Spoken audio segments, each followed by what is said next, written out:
Beginning of the 90s, the average of trainers used to be convinced that the only solution to teach something to a dog was to put the dog under pressure. And I'm afraid that it's still living. Sometimes we meet competitors and that still only know this way of training. And this is why many competitors were not so happy about my judgment in the last World Championship. I want to bring the stick hit in the conversation. How did that happen?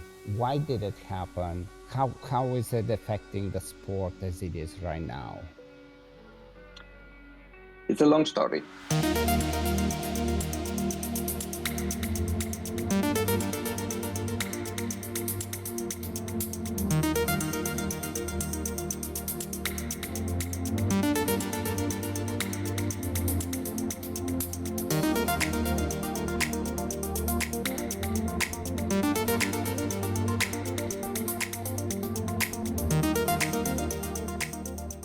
Hello, everybody. Thank you for checking Training Without Conflict podcast. Today's number 67, and my guest is Clemente Grosso.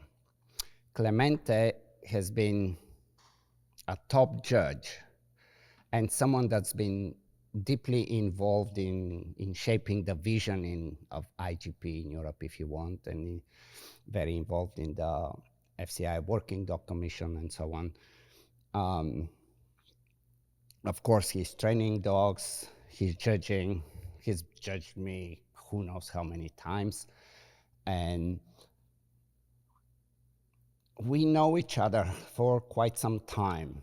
I think we're gonna break this down, but Clemente, thank you for finally being able to make this happen. I know we wanted to do this one a little bit earlier, but it was a wise decision to just hold off to have all the competition season be behind so we can really just talk openly and actually, yeah, welcome to the podcast, my friend.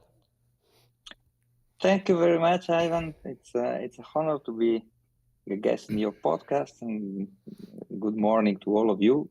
Here it's evening in Europe. Yes. It's a pleasure to join your podcast and to have a chance to talk each other. We do it every competition we meet because we have a lot of experience to share, and this is always a pleasure because I think we have been starting in the same way in the 90s, in the same time and the same places, and we have a long experience to share. Yes, and I think also we are sharing the same view about dog training and the respect that we give to the dogs. Yes. So training without conflict, it's always been a goal for both of us. You have been using it, trying to follow this goal in your systems, and I've been trying to develop this philosophy inside the rules of the FCI and the competitions. So we have been working from different roads leading to the same goal. Yes, I agree. That's probably from as far back as we go, it's been our view of how we can improve training and how we can bring clarity and how we can make dogs and people, when they train, enjoy the work and basically evolve. That's kind of, like just learn how to evolve and what to take from the old times and what to leave on the table and it's a very, the times are very different today than back in the 80s and 90s and even early 2000s. Things change quite a bit. We're seeing today a lot of ideological pressure from what's considered acceptable in training and things like that, but I'm sure we're gonna touch on this later on in the conversation. But to start, I guess I have interesting questions. Like I've been thinking, I just finished graduation weekend with, I'm not sure if I've told you, but you probably know. I have a school for dog trainers here, and we just had 3 days of basically certification, and people come from all over the world, and that was, yesterday. But funny enough, even as I was doing this, I was still kind of thinking about the podcast and what we talk about, because teaching people how to train dogs and us being so involved in IGP, it really, I think the two come hand in hand. They're very useful. Like, I think IGP in a lot of ways can and is an example of dog trainers around the world in any area of dog training. And I also think that a lot of innovative and different, interesting approaches come mostly from IGP, or at least more than any other dog sport area. There's just very skillful people, and I guess where I wanted to start is, we're just gonna go back in time, and because it will be very interesting. Like in your experience, all that time, let's say like in the last 20 years, how do you think training has evolved? Yes, this is something we lived, and so it's so interesting. I think in the last 30 years, it would be more interesting, because in the beginning of the 90s, when we met in Belgium, that time was the beginning of the 90s, so more than 30 years ago. The average of trainers used to be convinced that the only solution to teach something to a dog was to put the dog under pressure, and get the dog find the solution performing an exercise. And I'm afraid that this is still living. So sometimes we meet competitors and that still only know this way of training. Mm-hmm. Mm-hmm. And this is why many competitors were not so happy about my judgment in the last World Championship. And it's maybe also the reason why I prefer to have this podcast after the World Championship, because I was judging the obedience, and still from some countries, also important countries, we meet people that do not know anything else as for teaching their dog to perform an exercise. And especially in obedience, when the drive is not so high like in other sections. Of course, we see everything. We see everything in the 3 sections, but it's easier to be seen also from outside in the obedience. Yeah, obedience is almost, would you agree, it's really the obedience, I would think it's kind of like the mirror of who you are and how the dog sees you, as not even as a trainer, but as your team as member, a partner, right? Also. Exactly. It's the section where it's easier to evaluate what is now, since 10 years, the goal of the rules, that is the harmony. Mm-hmm. We have been writing in the preamble of the rules, we are looking for the harmony between dog and human, and this harmony is easier to be seen from outside in the obedience, even if you see it very well in the protection and in the tracking as well. But in obedience, it's easier because in tracking and in protection, there is a very high prey drive. Yes, and the dog is covering a lot of other emotions through the prey drive. I think they are very similar. I've been judging very big competitions like World Championships in tracking, and then on Sunday I was going to the stadium to see the protections, and the same attitude of the dog you find in the tracking and in the protection, because the level of the prey drive Yes. and the temperament of the dog is the same in the two sections. In obedience, you see something different. You see an interaction of the dog and the handler, and you see many things that in my point of view are very interesting. Yeah. And I think that the biggest progress we see in the training, we see in the beginning from the section B. And then it comes also to the other two sections. But what we have been seeing in the last 30 years is very interesting, because in the beginning of the 90s, also the big competitions, the dog was supposed to do something very precise. That was the first request has to be parallel, to be precise, to be in the right position, maybe also to be fast. It was the beginning of the fast request. But at the beginning was supposed to be precise. Then in the middle of the 90s... Because that was difficult on its own at that time.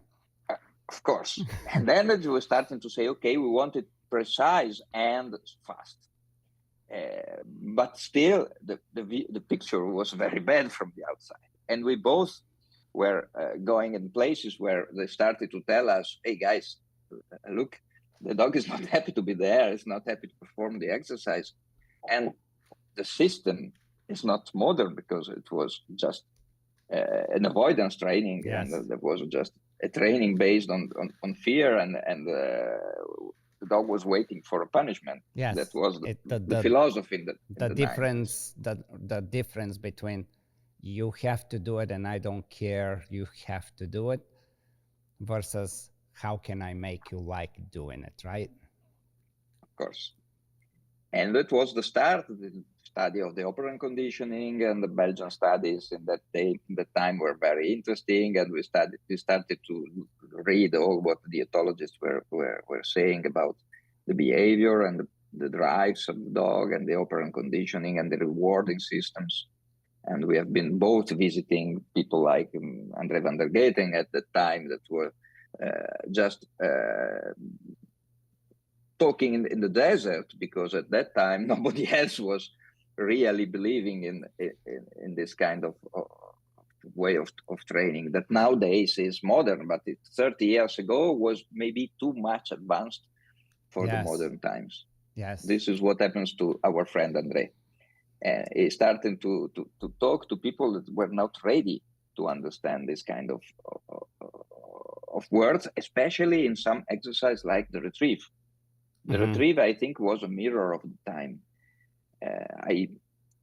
In the beginning of the 90s, when I decided to go away from Italy for training, I've seen trainers suffocating dogs, performing every kind of torture, putting dogs on tables where everything was happening. And they say, this cannot be my sport, of course. And still, I'm convinced that I train not because it's not my job. I'm a lawyer. I train because I love it. And I have to spend a nice time with my dog, and the dog has to be happy as much as I am. Yeah. So this was what I was looking for, what we both were looking for. And so it couldn't be just fast and precise. It has to be something different. So in the 96 was born the new IPO. In the beginning, everything was Schützen.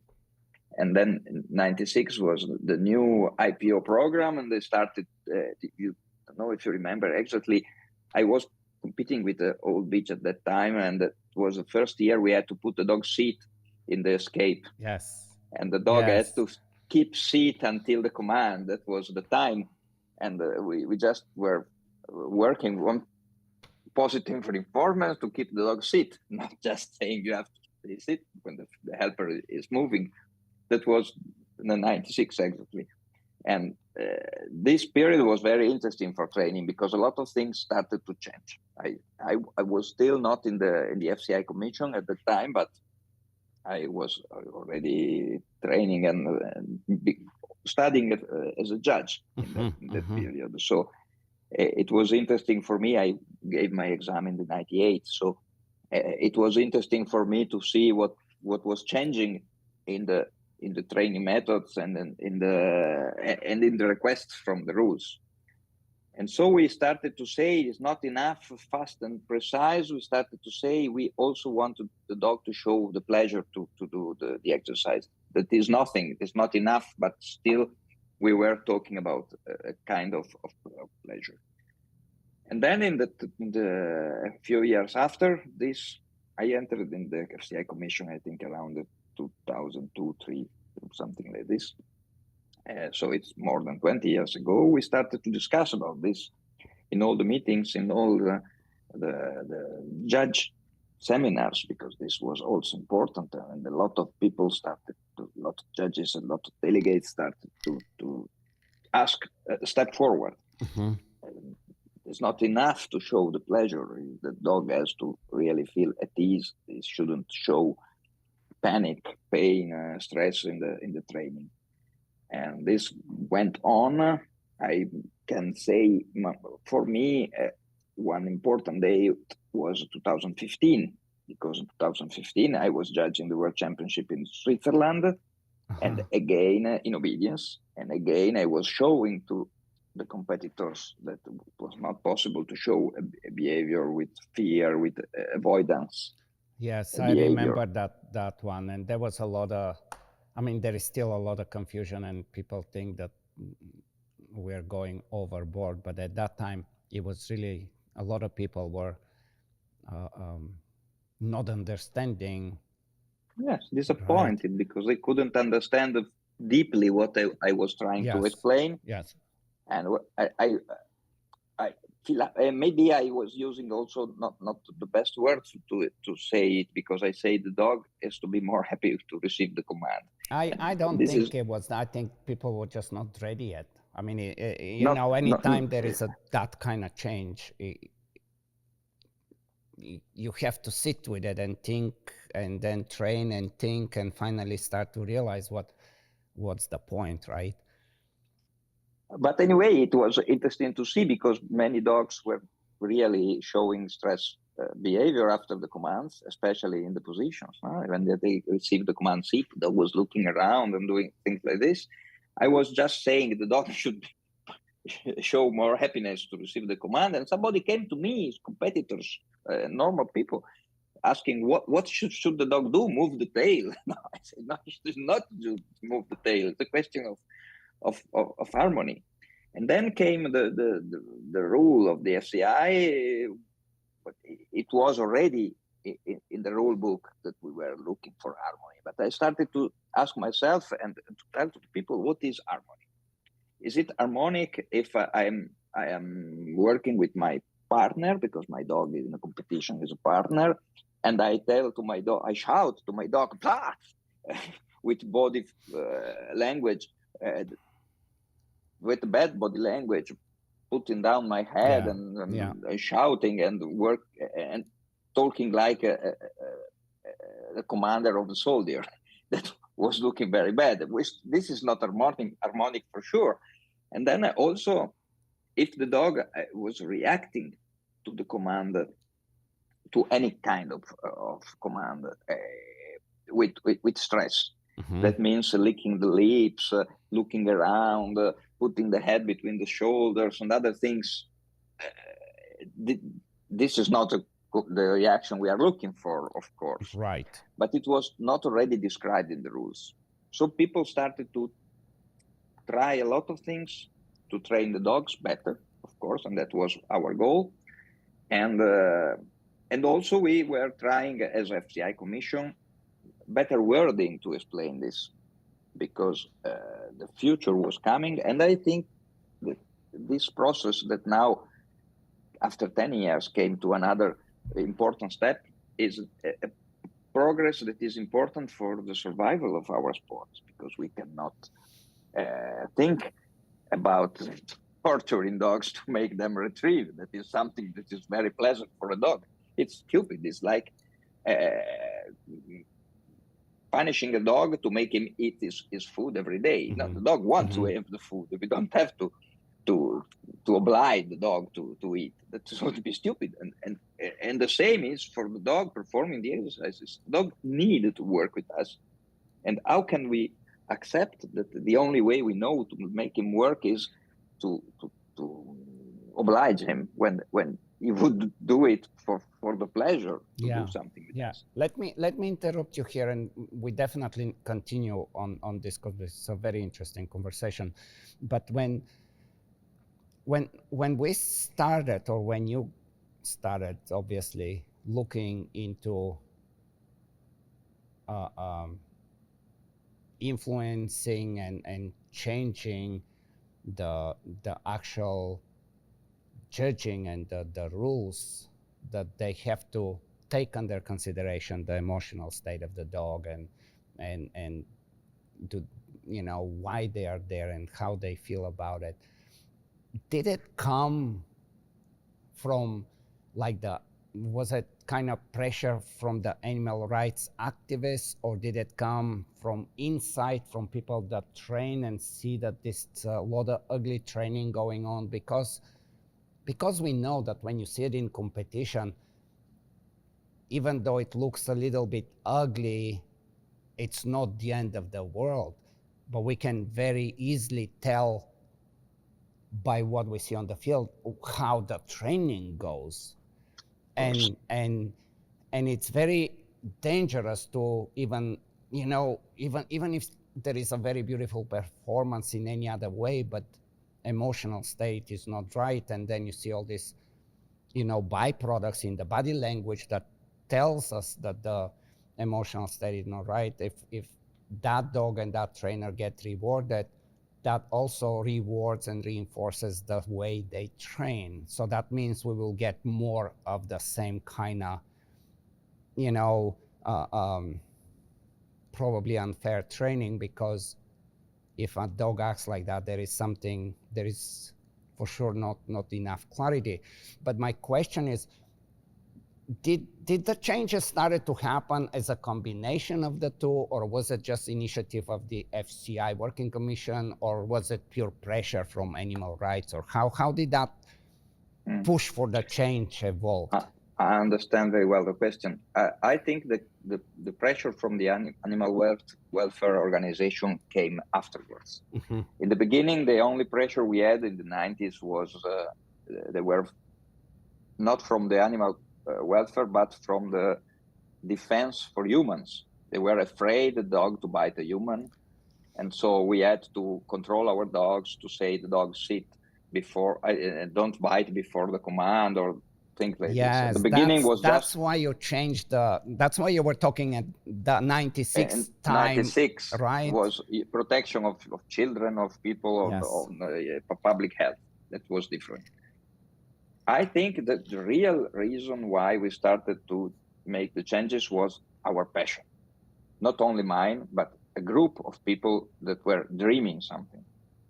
And I started to dream it a little bit earlier because I was formed, as you have been, yes. in Belgium in the 90s. Yes. So we have been participating to this dream.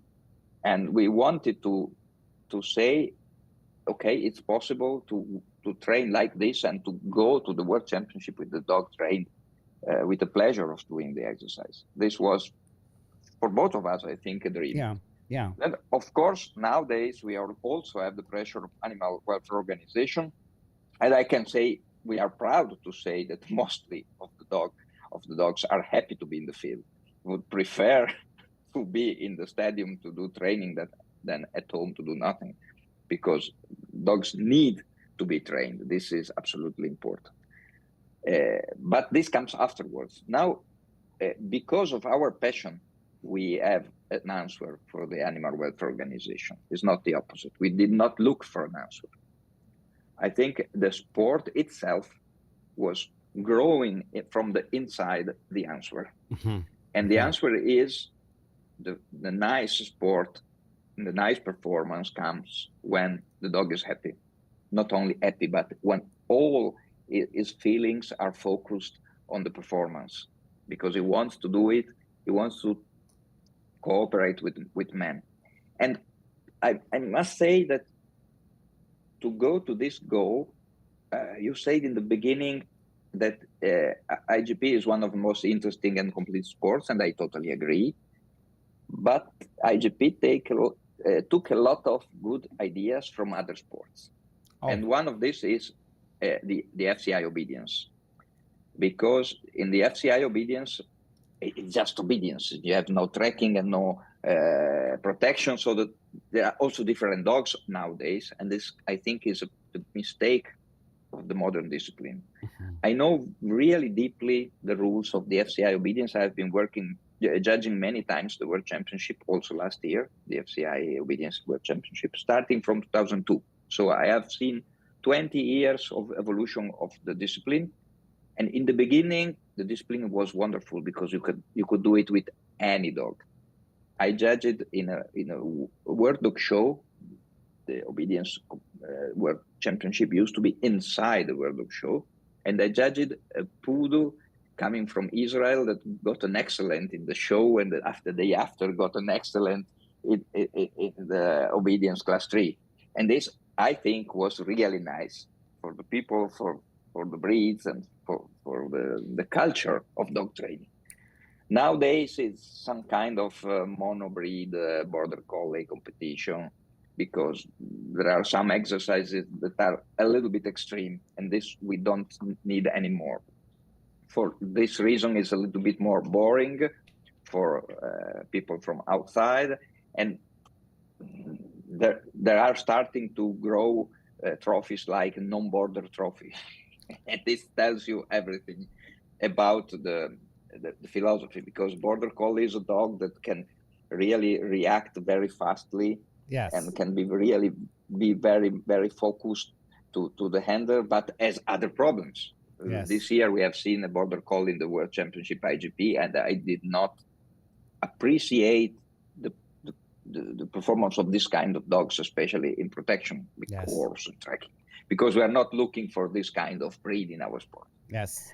But keeping away from this discussion, I want to say that the obedience trainers had a lot of good ideas, had a lot of good techniques, especially in the retrieve exercises. And they can do something really interesting nowadays with 3 retrieves and left and right and center and turn around and jump with the retrieve or without. And have been showing us that it's very easy to have a dog that is retrieving, or a dog that is stopping in different position when we ask him, sit, stand, and down, and whatever, happily, without stress, without punishment.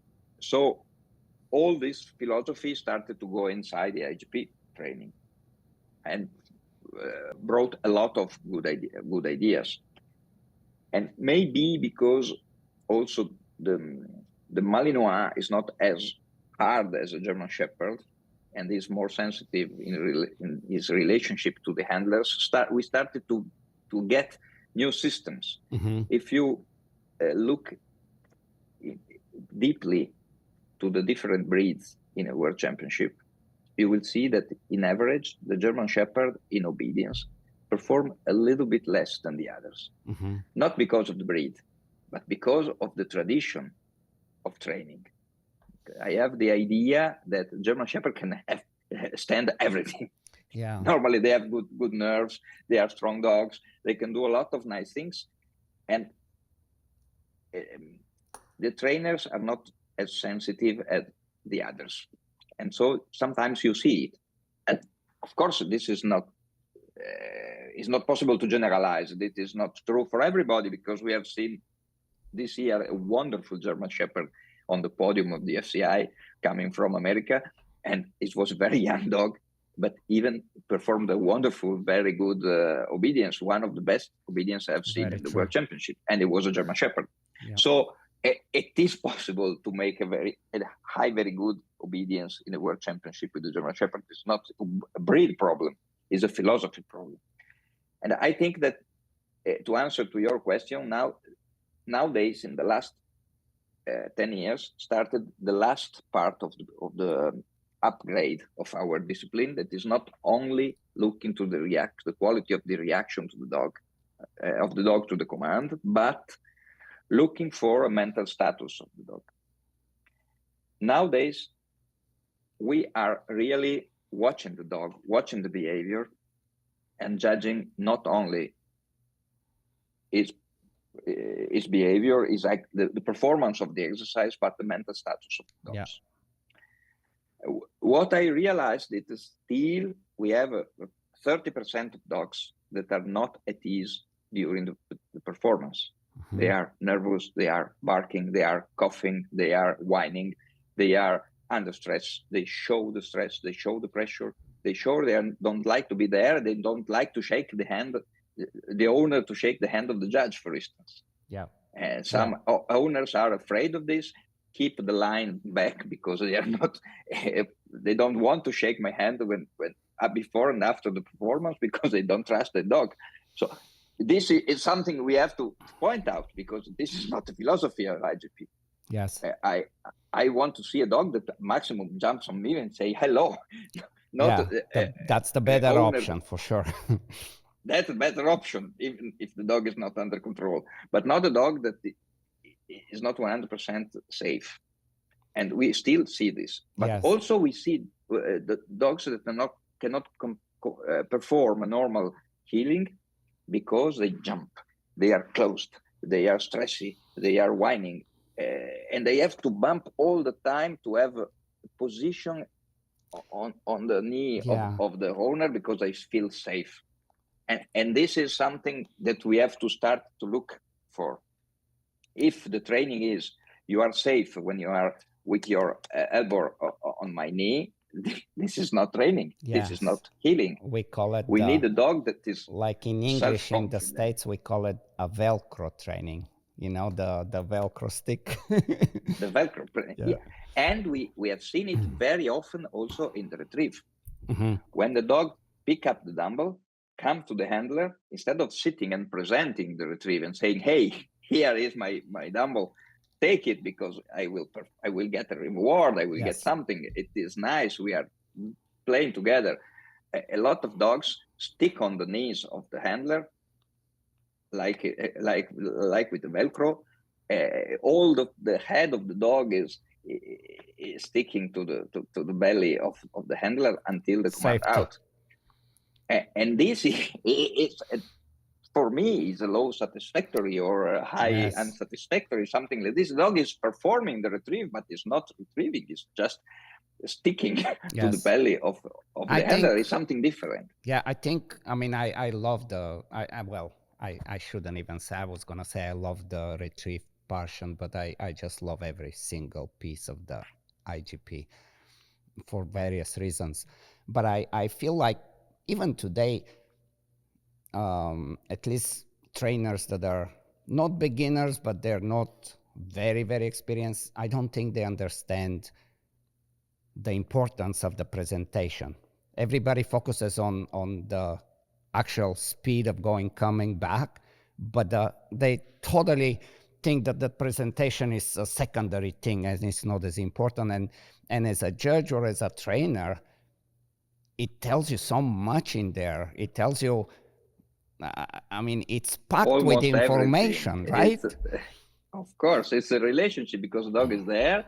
And in these 3 seconds, because it's a long time, 3 seconds, you see everything, what happens. And then when you say the out, it's the same thing. How does he present it? Does he go out and jumps half meter back? Where is my toy? Does he I'm not sure if I should let it have it. You know, like there is a lot in there. But trainers always, for whatever reason, are focusing on the speed.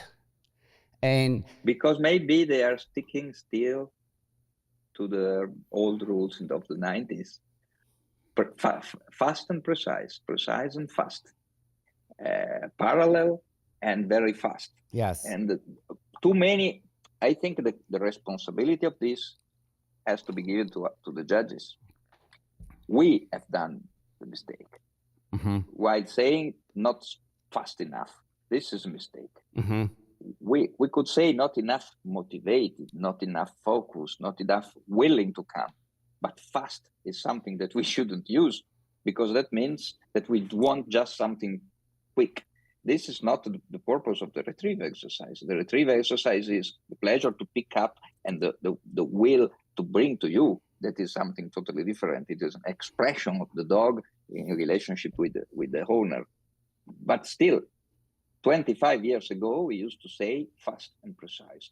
And yes. still, and that's why everybody was trying to throw that dumbbell 50 meters away if they could. Away to make the dog run faster when it comes back. And that was so terrible, because this is not what we are interested to see. We want to see the last 3 seconds that are the most important, like in the protection. How important is the transition phase? Yes. What happens when the helper stops and the dog is in grip? We see everything. The dog, a very dominant dog will be pushing. Yes. Another the dog with a little stress will try to go away. Another will start chewing. Another will start performing something else. But in this second, this is less than not 3, is 1 second before the out command. We see so many things.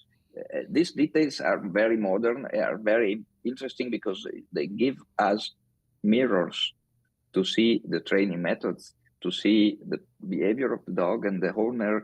We see the relationship. We see also the genetic predisposition of the dog, because when the dog is waiting for something, he knows, like the out of the sleeve, the out of the dumbbell. Yes. We really can read in this 1 or 3 seconds, depending on the section, we can read a lot of things. And sometimes it can be... I love it. Yes, so sometimes can be difficult for the judge to even when we see something that it's not quite what we want to see, to decide to kind of say, well, I think it's coming from, like let me give you an example, or just to step back a little bit, how we were talking about, giving a loud command, or the dog kind of ducking a little bit, maybe the ears, maybe, showing some uneasiness overall. It can come from few different places. Yes. For example, even if we train 100% only through positive reinforcement, if the dog is confused because of the training, it will show that it's confused. Of course. Right? What is positive? When you don't reward the dog because it's not performing, the dog will get stressed because of lack of reward, and it would be another reason for stress. That is not the punishment, but is the lack of the reward. And the dog can, after a while, can be even more stressed than the dog that gets the punishment and then performs. So it's not the judge that is up to decide what happens. The difference between the judge and the trainer is that the trainer is supposed to understand why, because he has to solve the problem. Yes. The judge is not authorized to tell why. I cannot say why the dog is performing some judges like do, and it's a mistake, because it's a mistake. How do you know? It's written in the rules. Right? You judge what you see. Yes. You don't say why. You can imagine, but you don't say why. Yes. What you have to say is, what I see is not what is requested. It is not enough harmony, is not enough natural gait, is not enough pleasant reaction to the command, is not enough willing to perform and cooperate with the handler. Stop. Yeah. We cannot say anything else. Then it is up to the trainer, to the handler, to the owner to understand what's going on and why and how to improve this. Yeah. Of course, this is when I am judging, when I am at home and I'm training my dog, or I am in the field and I want to understand, and it's different. I take away my hat and I like to understand why, because I think that the future of dog training has to be guided by people who like training. Otherwise, if they only like judging, we don't step forward. Yes, and I must say that there is a man that is very important in this moment for our sport, more than one. Mm-hmm. But the president of the FCI Commission, Robert Markschläger, mm-hmm. is president since a few years. Yeah. After COVID, he became president. But he has always been saying, also as vice president, something very clever. He was saying, put 10 pupils from the low grade school in the stadium and ask them, what is the dog thinking? and they will tell you exactly what the dog is thinking, because we are blind. Our mind is full of funny ideas coming from the old years, like speed, like all this shit that we have been talking about. They can look at the dog and say, the dog is happy, the dog is not happy, the dog want to be there, the dog would like to be at home on the sofa. And they will tell you the truth. Yeah, very true. Robert Max Lager said this a few years ago and started to repeat it. And it was very important for me because I had a dream. That was my dream. I wanted to bring this philosophy in our sport.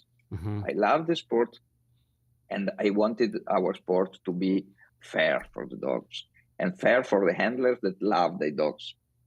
This was important. When I started, I was 20 years old. And when they told me you have to put the pink collar to your bitch, I had a very small dog, both very young dog. Put the pink collar and start to suffocate your dog. I say, you are crazy. Yeah. I would never have done this. And now I can really say we have a chance.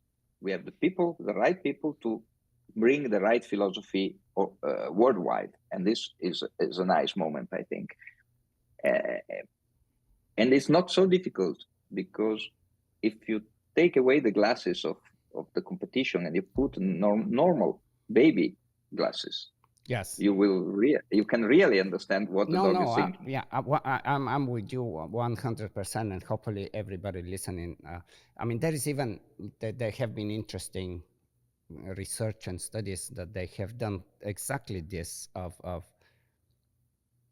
when you just intuitively how much you can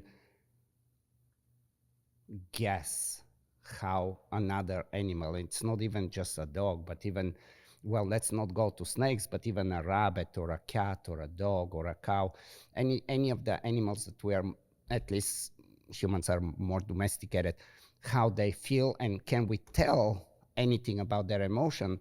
And when like people that are more trusting their intuition instead of getting all that knowledge and that almost can affect them in their own way, it's very easy for a human to tell if the animal in front is, of course, not to great detail, but you can tell, no, this animal is scared, this animal is happy, this animal wants to run away. These are not too difficult when you're in your purest form, and that's where kids are very good indicators, right? It's amazing. To go back to this one where I was talking how, so the way I see it, we probably have few more reasons of why a dog can display during competition this kind of undesired picture of stress and confusion and pressure, but sometimes, as we were talking, it can be difficult to say, is it coming from pressure? Is it coming from confusion?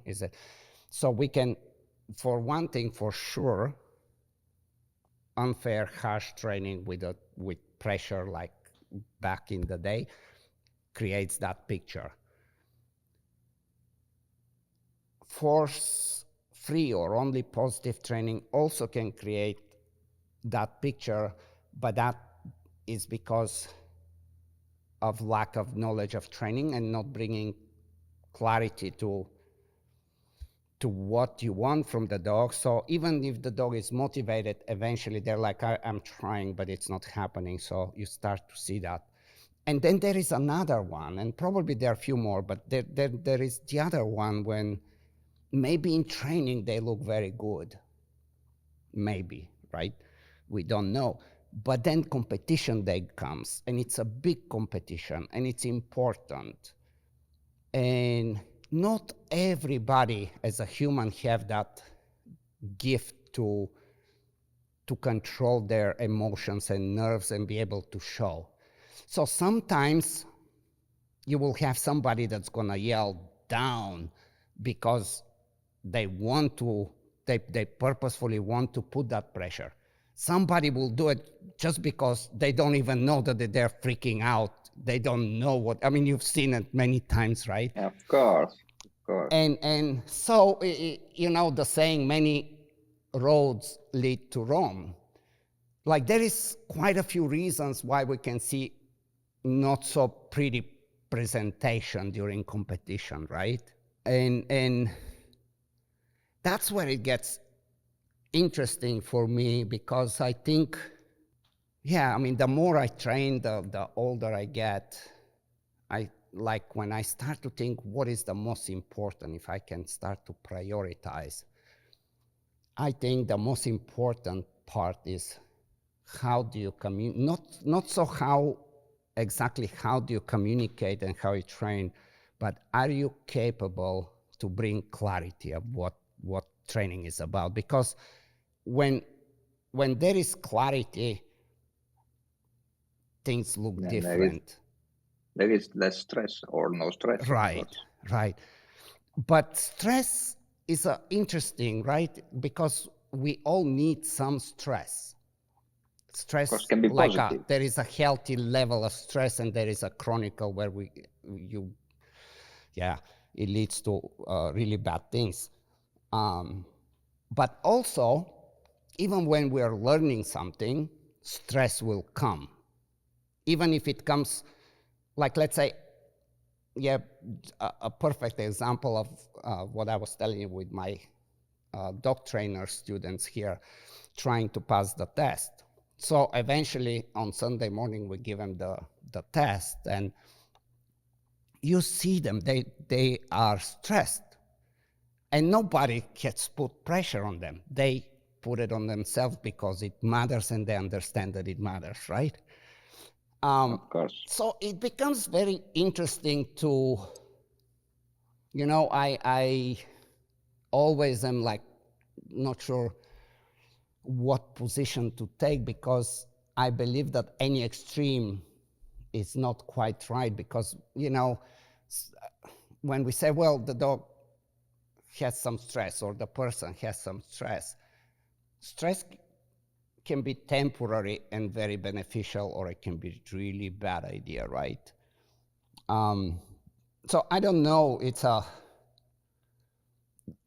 going back to what I was saying, I think it's very difficult sometimes for the judge to, a judge shouldn't really try to make their mind,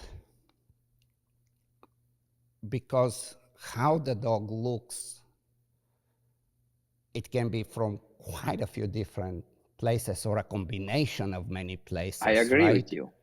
I agree with you. What we try to put in the rules, it's something that makes it easy, because we have to standardize. And this is very important, because not all the judges have the knowledge to understand the dog. They don't have the experience, maybe, not all of them, and not the same. So we have to find the standard. And some exercises are very helpful to do it. Mm-hmm. One very important exercise for me is sit in motion. You see so many things. I was fighting to have back again 10 points in this exercise, because it's so important. Not just because the dog is missing the position and it's -5, but because it tells a story. It tells a story. And I think that more than 50% of the dogs, after receiving the command, are not focusing to the handler, but are looking around.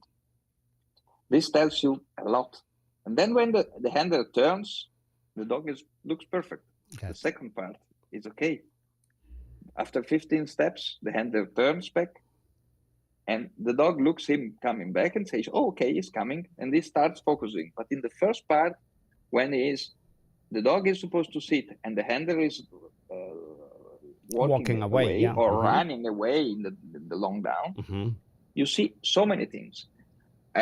The word stress, I think, is not the right word. We try to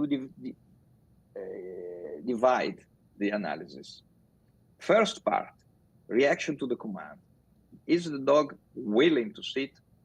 Is it sitting directly? and is sitting with the willing to sit, or it shows that it would not like, and the last 10 centimeters is going down like a door that it is not supposed to shut at the end. Yes. And this is something we have to look. And the body language. Is the dog showing self-confidence, or it's showing some kind of reaction to the command, like putting down the head between the shoulders, licking the lips, and doing other things with his ears, with his eyes, and doing this kind of behavior, performing this kind of behavior. This is the first part. I cannot tell this is stress. This is a kind of reaction that brings also to calming signals. And this is a behavior that is not what we are looking for. We want a dog that is motivated, direct, self-confident, and at ease with his owner. I cannot describe the reason why, because I am a judge. Yes. I just have to describe that this is not what we are looking for. Yes. This is the first part. The second part is the handler is going away. What is the dog doing? We have five points to evaluate this. The behavior of the dog after the sit. And this is the second part, and is so important because it tells us a lot of things about the training, the relationship with the owner, the quality of the dog, the stress resistance, a lot of things. Because if the dog is starting to look around and to do other things instead of watching the handler, it cannot be extreme. Nobody will ask something like a dog like this, like a border collie watching a sheep. That would be stupid. We are trying to cut away from the rules all what is extreme. But a normal dog that say, okay, I have to sit here, I wait for you. Are you coming back? Nice. It's something that tells you a lot about the mental status of the dog. For sure. And I think that the responsibility of the judges and of the trainers nowadays is to tell to the owners that it's not so important to sit fast or to sit parallel, but it's the mental status of the dog that want to sit, because it knows that you are coming back, something good will happen. At least you will come back, and this is positive. If we can explain this, then we made a very big step forward. I'm not a fanatic against the electricity or other things, because I know many dogs that were dangerous, that were not killed because a good handler, a good trainer could use some e-collars to teach the dog not to bite people, and the dog now have a normal life thanks to these methods that are better than others. So I'm not fanatic about this, but for sure, I'm fanatic against abuse of this. Yes. I'm a fanatic about avoidance training, and I'm fanatic against the pressure and the dog that has to get out from a conflict. Yes, this is when there is no clarity, basically, again, right? Of course, this is the point. Yeah. And I used to say in the 90s, every time the dog gets a punishment with the e-collar, it's not the owner that is pressing the e-collar, is the judge. Because if you're giving him points for the performance, even when the dog shows what he received, then you are guilty. It's like when I judge a show, I am also a show judge. And I have a lot of discussions about this. In the shows, many dogs are winning, many breeds are winning. Do you do dogs all breeds or No, only working breeds. Okay. So German Shepherds, Schnauzer, Doberman, Rottweilers. The dogs I like in training, I also like in the show. It's just a question of culture for me. I'm not fanatic of shows. But as you know, especially in your country, there is a big problem that is called hypertype. So if the boxer has to have a short muzzle, I will let the dog win when he has the shortest muzzle. Correct. And the dog cannot breathe anymore, cannot Correct. live anymore. Correct. Or if the German Shepherd has to be well angulated, I will have a dog over angulated and the dog cannot jump anymore. And we have finished with the German Shepherd as well. So we should find a dog that is sound, healthy, in harmony, and we let the dog win when he's over angulated, over something. Yeah. The hypertight is not a mistake of the breeders. It's a mistake of the judges. Because if you let the dog win with a coat that is too long, and in nature we wouldn't survive with this coat, you are destroying the quality of the breed. You judge, not you, breeder, because you breed of course. what you are asked to do. And I actually was a confirmation. I mean, I ended up being also working FC, judge, but I started as a show judge at one point with collies. Yeah, that's not too many people know that. You see what happens nowadays with the collie. Yes. In the old times, it was possible to have a Schutzhund-tree. I had, yes. With a collie. Yes. Of course, nowadays it would be a dream. It's impossible to have a Schutzhund-1. Oh, you open a bag of chips and the collie is away. And what happened to the long-hair Belgian Shepherd? The black long-hair Belgian Shepherd was a wonderful one. Yes. But had not so long hair. Then a little bit, a drop of collie destroyed also the Belgian Shepherd, because to make them more beautiful, more show perfect. Yeah, of course. They destroyed the quality of the reactions. And sometimes we have to think about a dog is not just like Frankenstein. You cannot take the brain from a dog and the body from another. It's like a human. It's a mixture of hormones, of balance, of brain. Like I also think about this stuff all the time. And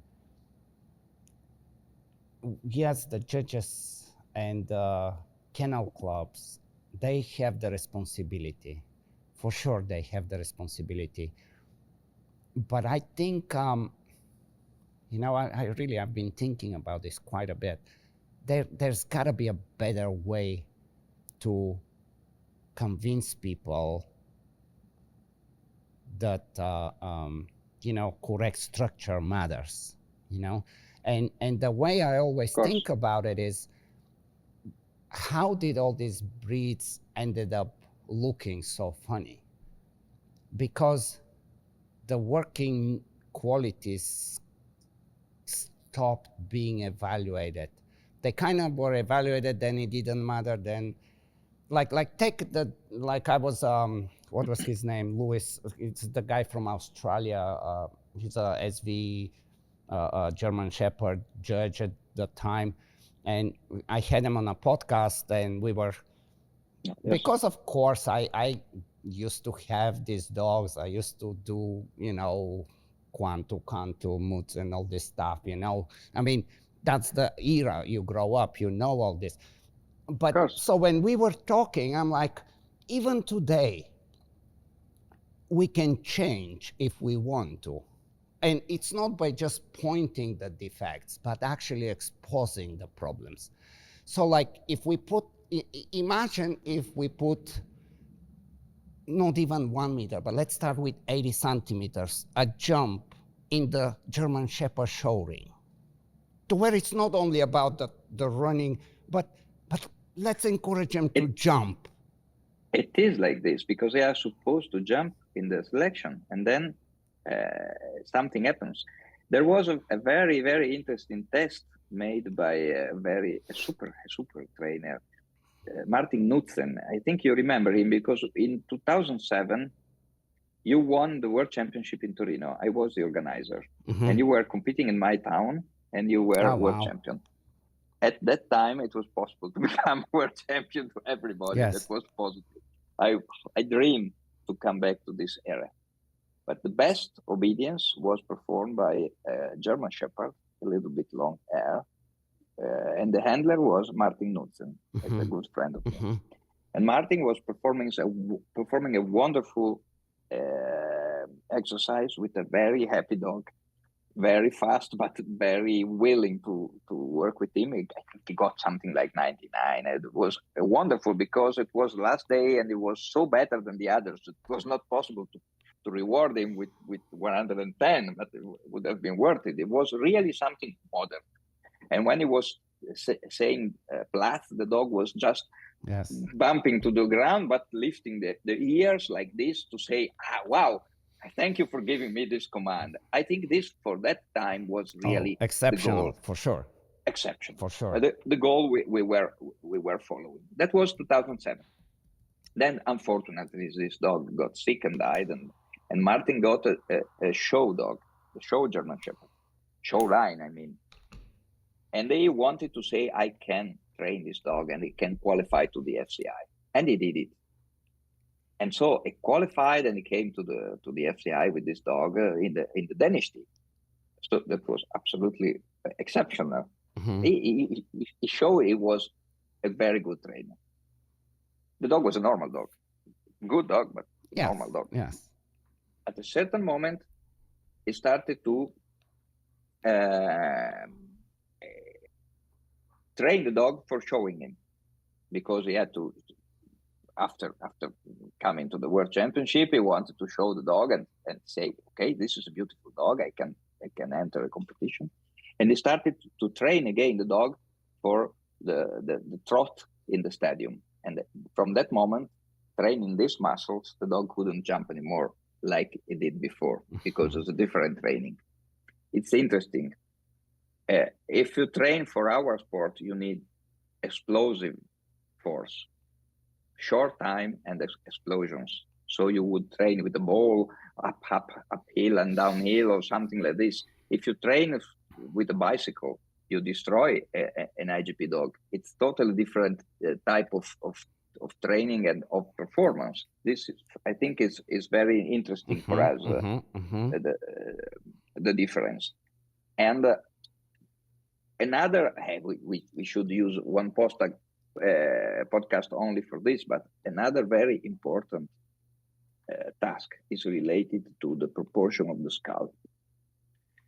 The proportion of the skull is related to the behavior, very much related, because the behavior of the dog depends on the level of neoteny, the neoteny of the dog. The neoteny is the quantity of puppiness, let's call it, of the dog. More the dog is close to the puppy, more the behavior will be puppy style. Playful. More the dog is similar to the wild wolf, more the dog will be wild style. We have to find a balance in between for our sport, because if we have a dog that is too much molossoid, too much neotenic, too much big head and big bones, and it will be lazy, slow, and not focused for our purpose. Not so cooperative with the human, right? Not so cooperative anymore. But if we have a dog that is too much whippet style, too much wolf style, it will be very much prey oriented, but his nerves wouldn't be so stable. Yes. And the reason is why is because the neoteny helps the dog to keep the socialization window open all the life. Yes. A wild dog need fear to survive. Our dogs need a little bit of stupidity to play the game with humans, as to stay puppies all the life. But all of this comes from the nerve system, and the balance is something that comes from the genetic, because it's related to the hormones and to the development of the dog. Yeah. So for sure, if look what happened in the Belgian Shepherd. In the show lines, if you want a really elegant head, you will have a dog afraid of everything. You know the typical expression of the dog looking around and Yes. in fear. If we want a dog that is really self-confident, that is really 100% at ease in every situation with noise in the stadium or whatever else, you will have to accept a skull that will be heavier, a stop that will be deeper, because otherwise the dog will not be as much neotenic as it should be. There is a very interesting study from the 80s made by an Austrian scientist, Eberhard Trummler, that started to study the relationship between the body and the behavior. And he developed this in a very interesting way, and so others. There are more modern studies, of course, but this is the age when it started in the 80s. And still now, inside the breed, we can select different behavior, accepting different bodies. When in the Doberman story, when they wanted to have more stability in the nerve system, they had to accept more bones and heavier skulls. When the Doberman was too elegant, the behavior was also unpredictable. And this was the real problem of the Doberman. It was not the aggression behavior. It was that the behavior was unpredictable because the dog was too elegant. Yeah. And with this skull, with this behavior, and with this body, you can only have very fast and unpredictable reactions because it's typical of the wild animal. Yes. If you want to have it more neotenic, you have to select him a little bit less elegant. This was the real problem of the Doberman breeders, and they found a balance in between. Now the Doberman is a nice working dog. We see it in every year. We see the Doberman world champion in the FCI, and normally is performing very well. But finding a balance, and the same happens with the Rottweiler. I had this year a wonderful Rottweiler, but it was molossoid, but not extreme. Right. The head was not too short. It was a dog, no? And looking for the balance is our goal. It should be our goal in the sport and in the selection for beauty. Yeah. This is what is so difficult. I like judging the confirmation, but not only confirmation, but the current. That is the working test together with the confirmation of the dogs, because in this case you see the overall picture. Exactly. And only when you're exposed to all the different components, the whole picture comes to you together. Come together. And it's so interesting because, again, we have the responsibility of all of this. I'm a breeder of Giant Schnauzers. I got a very, very good dog from Belgium, from Vandergating, it was, I think, 1991, something like this. Yeah. I got a very strong and good dog. That's when we met. That's when I was still there. Of course. Yeah. And at that time, a Giant Schnauzer was a rustic, rough dog, beautiful for work. And this dog could go in a show or in a working trial, and it was the same dog. Right. Then the selection started to divide, and now we have over-angulated dog with long coat, soft coat, and other stupid things, especially with too much angles, and these dogs are not capable to move anymore. But if you watch to the behavior of these dogs, it's not just a question of movement. It's not just a mechanical problem. The problem is that to get elegance, to select long bones, you have to move in the scale of neoteny from the molossoid to the wolf. And the more you move to the elegance of the wolf, the more you get wild behaviors, unpredictable behaviors. And this is the problem for living in a family or working in the sport, both. And the judges are not enough aware that their decision can affect the future of the breed and the behavior of the dog, and together. And we cannot separate this. It is not true that the body and the soul are separate. They are one. And there is no way. This was a trick of the religion to tell this, but it's all together. We are one. Yes. Body and soul together, and for it's valid for us, but it's valid for our dogs as well. And because a dog is the more genetically plastic animal in the world, no other animal can change from a Chihuahua to a Great Dane like the dog. We can change completely the behavior and not only the size. We can even reverse our mistakes very fast. I mean, very fast within, let's say, 10 years if you have a good community of people that want to. If they want. But with a problem. I had a teacher that used to be the president of the World Schnauzer Organization that used to tell me something that made me think about. And this is something we have the responsibility to remember as trainers, judges, and breeders. We are like people on a ship full of our gene pool. We have the responsibility to bring this ship to a harbor.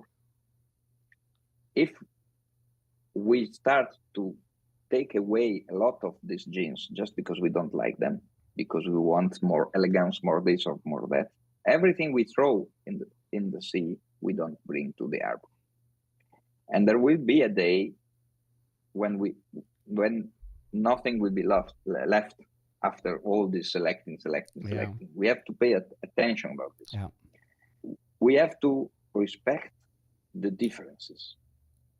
When I was starting to judge 30 years ago, almost 30 years ago, I was thinking that the solution was to find a perfect dog, perfect body, perfect mind, perfect character. This is stupid.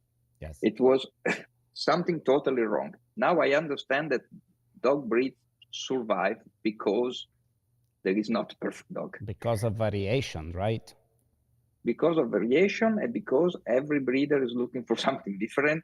Thank God, we can let so many genes survive.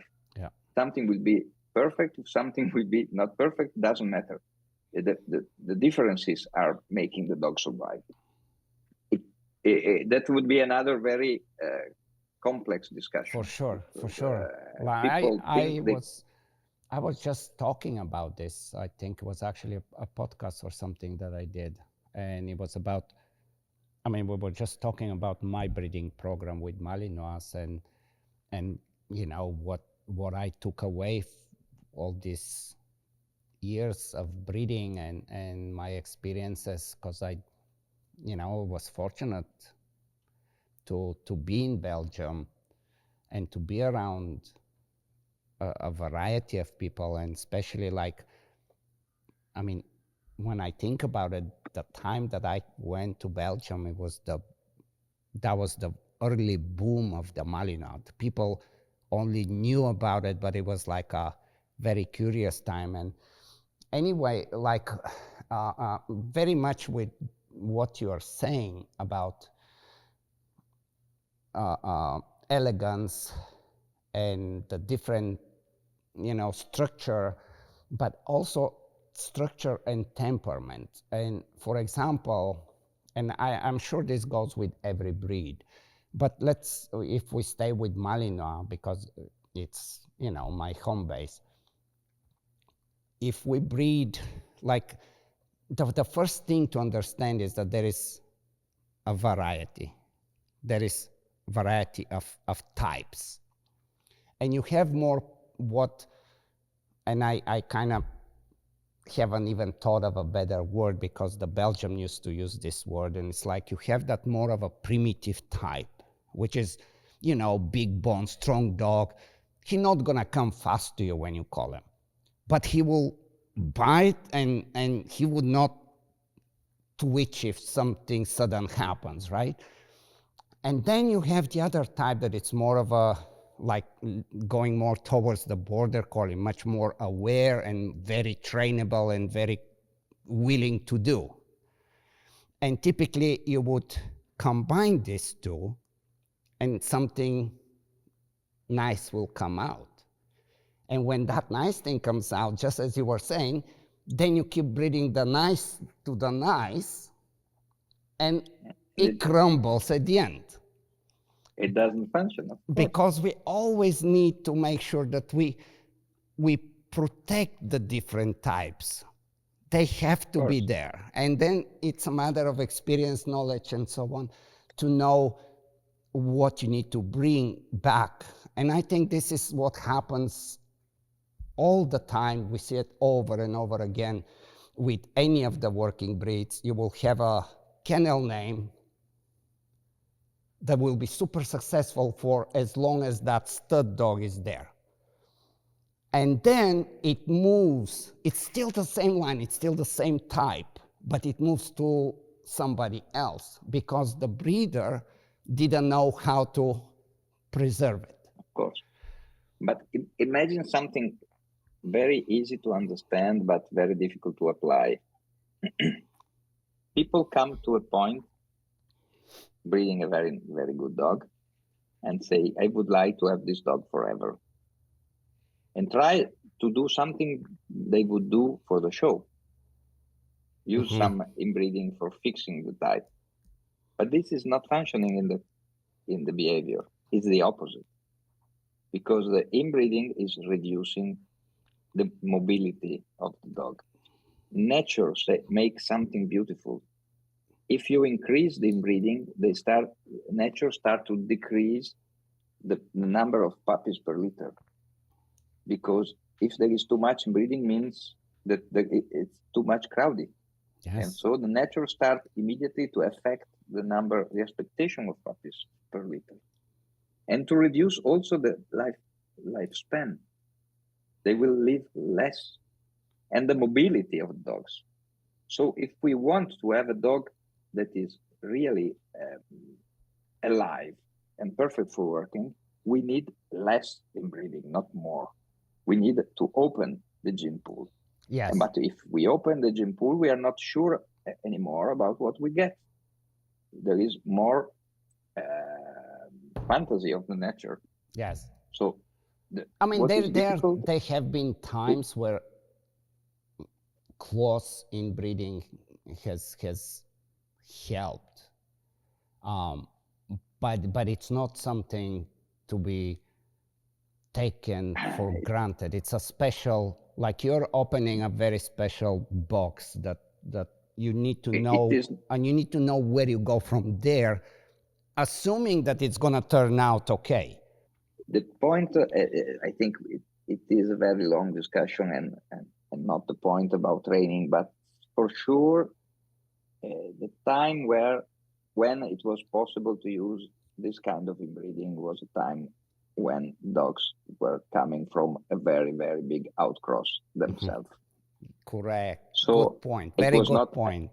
Very good point. It was not affecting anything. Nowadays, if you use inbreeding, you immediately see the damage. Excellent point. In the first generation, it's incredible.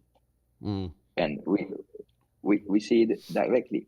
In the 80s, we are lucky because we are not so young anymore. I see from a good point of view. If you go back to the 80s, the goal was to find the type. Every dog was different from the other. Nowadays, if you go in a ring, every dog is similar to the other. Only an experienced judge can see the difference. That means that the goal was reached. Yes. But now the problem is to keep the variety of the gene pool, otherwise they will die. I love it. You just brought an excellent point. Excellent point. Let's go back to the training stuff. I really have a feeling that we should have another one and talk about this, because I mean we both are super interested in this. But let's go back to IGP. One of the things that you always hear, anytime I go to any competition, there is always the like if somebody would critique a judge, there are few ways where people will critique a judge, and one will be almost certainly that's going to come up is, well, that judge, he hasn't trained dogs in 30 years, or he hasn't competed in forever. How can he judge me? And I'm curious to hear your position, because I honestly can go both ways, because I know of, like looking into martial arts and other things in life, that there is knowledge that comes not from direct experience, but through observation. However, again, I see both sides, and I'm very curious what you think of. I have a very precise point about this. Of course, you cannot judge with something you don't know. This is why I studied to become a monitoring judge. Oh, really? But I never Jesus, I cannot escape from you. I never made the last exam because I said I will never judge discipline I don't train and I don't compete in. And I think it was the right decision, because I had a lot of good teachers. I was attending 1 week teaching from André Varlet in the World Championship of Monitoring, something of course that everybody would have loved. Of course. I have a beautiful writing from André that say, I hope you will finish your studies to become a judge. But I said, no, I'm not a trainer of monitoring, so I will stop here. It was wonderful for my culture, but I will stop here.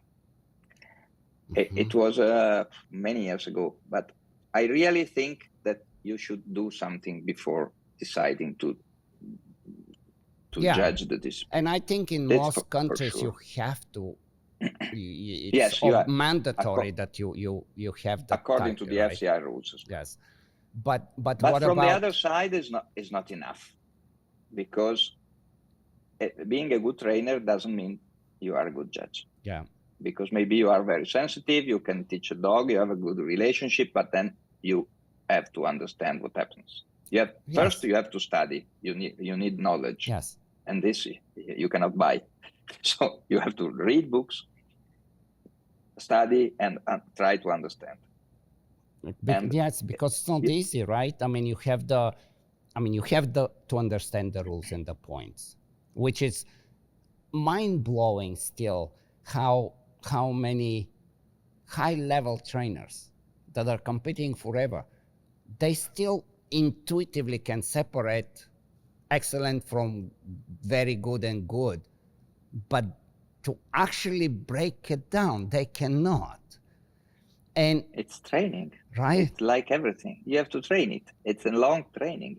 And what is difficult for everybody, and also for myself when I judge a big competition, you are in a field. The first dog is coming, and you have 140. Yes. And you will be there in that field for 5 days. One day sun is shining, one day you are freezing, one day it's raining. Or in the same time you have all combinations. All combinations. And a certain moment in the morning you are 100% fresh, and then after a little sandwich you are a little bit tired. Yes. So you have to be aware that your status is influencing your judgment, because if you are a little bit tired, you are not focused as you are when you are fresh. So you cannot be 100% shape, 100% sharp, like you are normal. Yes. And you have to train with a lot of discipline on yourself. I always make the same steps in the field. I try to find my points. I try to know where I have to position myself to see the two dogs in the shot, in the gunshot, and then what is my position? Because if I do always the same movements, I'm sure my mind will do her best to be always in the same mood. Keeping consistency too. Keeping consistent. In the brain. Yes. Of course we make mistakes. Yeah. I always would like to be two judges in the field, because then we can make an average, or we can discuss, and it would be better. I've been fighting for this, but I did not get it at the moment. So if I am judging, I try to make less mistakes as possible. No mistakes is impossible. You are involved. Yes. Also with your sentiment, with We're your humans feelings. in every way. In every way. No, it's normal. But judging is the result of a long training on yourself. Watching two dogs in the show, in the Körung, in many situations, watching and reading the behavior is different from training. I judge a lot of BH, a lot of temperament test, a lot of good citizen test, a lot of things. And I will send you some videos about the Italian temperament test. I also made a nice video about IGP, in the relationship between IGP and martial arts. The way you train babies. You're talking my language. It's interesting. You will find a lot of things you will love, I think. I will send you the link. I have a YouTube video. Yeah. Professionally made by the Kennel Club for showing this. But I mean, the goal of training is understanding dogs. So you have to see thousands of dogs. One day I decided to practice better in judging the tracking field. I had an experience about my dogs, normal competitions, but I wanted to do a step forward. And I was invited in the FMBA to judge together with Ari Archon, that is for me one of the best. I remember you guys judged me. I remember. I can break my routine there. I remember exactly. You were there, of course. Oh yeah. And I made 130 dogs together with Ari. After 130 dogs, I started to go in the stadium the last day to watch the same dogs in the protection that I always do, to try to understand if what I have seen in the tracking was comparable with what I have seen in the protection. Started to understand, to think, to read the behavior. At that time, I made a step forward, of course, and I was already judging since 15 years. So, I mean, you have to train yourself, otherwise you cannot judge. This is a point. But then there is another point, I think. I am actually training my bitches, and I am not a super trainer and I'm not a super handler. I'm a lawyer, so you can imagine I train in the weekend. Yeah, that's the thing. I mean, sorry to interrupt, but sometimes people really think, well, everybody has to have like this, you know, and that's not the case. Just as you said, like people are not everybody has to just put all of their life away and do that. If you want to be successful at a high level, you have to do this. Yes. And I am successful in my profession. I defend in court very important trials for economy. So I cannot spend all my life training in the field. Yes. So it's impossible. My bitch is working. It's a nice bitch, but she can do what she can. It's not possible to do more. And I am not an athlete. That's another point. When I was 25, I used to be the helper of my club. And then they told me, you will not perform in the big competitions because you are not physically fit. I'm small and fatty. So I will never be the best helper in the world. It's impossible. Mm-hmm. You have to accept your limits. Yeah. We should learn from the old Grecian. they were saying, "Gnose sei auton," know yourself. You will be happy if you know yourself and you know your limits, and also what you can do a little bit better than the others, and you will enjoy it. But if you don't go to the field, if you don't train your dog, and if you don't train also other people's dogs, you will lose the actualization of the training methods. Yes. In 10 years, everything is changing. Yes. If you have been giving your exams like I did in the 98, I think, it's prehistorical time. You cannot say after 25 years, you are still Yes. able to judge a dog if you have never been in the field. You have to know nowadays how you train the article in the tracking, or you train something like the start, the post in the tracking, yes, or the position in the heeling. Now we ask the dog to stay focused 30 seconds before walking in the heeling, because the second dog goes down, and a lot of people do not focus on, yes, this. And you have 30 seconds of the dog waiting to you to move, and the dog can be stressed, can be whatever, willing to do something and barking or doing other funny things. And you have to do it with your dog, and you see how difficult it is. And then you can appreciate the result from the others. And if you don't train this with your dog, you will not see the difference from the old rules and the new rules. It's not a question of 10 points in the sit. It's a question of all the requirements of the rules have to be applied. Also, throwing the dumbbell. When we changed the rules, I went to the club and they said, okay, we do it with my dog immediately. And I have a bitch, a Giant Schnauzer, a little bit nervy. And so immediately she started barking when the steward was moving. Yes, it's like, what we doing? And say, what? I want to go. And so I started to do a work with sausages from my mouth to reward the dog that was silent, instead of throwing directly to pick up the dumbbell, because I had to solve the problem. And now I really understand, because I have been touching with my hands what happened, throwing the dumbbell, how difficult it is. On the A-frame, it's too far away, so you cannot throw it properly, and somebody has to reposition. So you have to train your dogs. All of this has to be practiced by the judge. I don't say the judge has to perform a wonderful work, because it's impossible.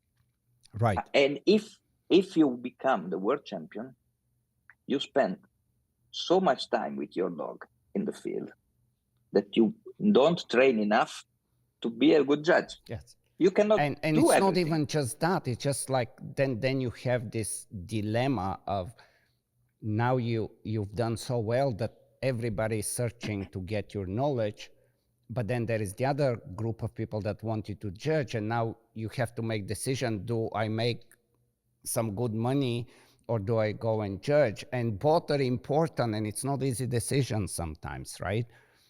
Of course. You know what was and if you want to really to spend your time judging, like I do, you need a good job to survive. And a good friend of me that is a colleague say, Clemente, remember how expensive are dog croquettes? You have to work for it. Because it's not my job, and it's a hobby, and it's for free, and I would like to do it in the best way.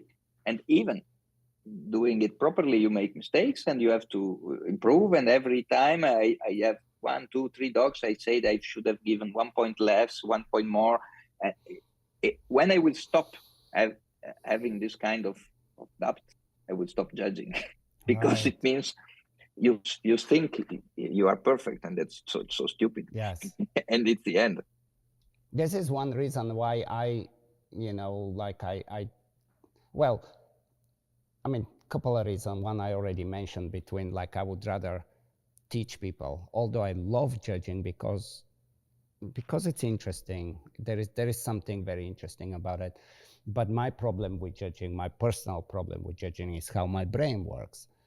And I know that I will very often check out. Like, just my brain cannot stay focused, no matter how interesting it is. There is a skill that you also have to have besides the understanding, besides everything else, to be able to stay focused for so long. And as we said, you're still going to make a mistake, but I know myself, and I know that I'm going to make too many, that it will create problems for the competition. It's training. Right. You are focused since 1 hour and 46 minutes. Exactly. And it's no problem. So it's a training. Of course, everybody has a system. I had a telephone in my pocket in the World Championship, and I have seen every day in the stadium I was making 20,000 steps. It's a lot. Oh yeah, the moment I saw you the first day going, I'm like, okay, you're up for a workout for sure. But it's a way to tell your brain, this is the way. Every day. Stay focused, right? Yeah. Stay focused, and with your legs as well. Because you have to put brain and legs together and go. Interesting. A very famous judge of pointers told me, he is now 93 years old, and told me, my brain would like to judge, my legs cannot judge anymore. Interesting. It's another point of view, but we are not separating, even for us, not only for our dogs, the brain for the body, from the body. Yes, 100%. You know what I was, I don't know when, I know, when Hans Rudenauer passed away, and me and Marcus Neutz, I don't know even if it was on a podcast or we were just talking somewhere, and I was saying that he was really good, and then he was like, somebody or Marcos, somebody said, well, but he hasn't trained a dog in a, no, people would say, well, he hasn't trained a dog in a long time. And then Marcos was like, well, I know him. He would not miss a training session in the club. Even though he didn't have a dog, he always stayed with the time and the evolution of the training and the sport, you know. And it's so many different interesting points about the qualities that you need as a judge. And then what I learned, because I always, you know, talk about how my brain works and how I space out. I know David Garcia and Harry and bunch of the really, really good judges, in my opinion.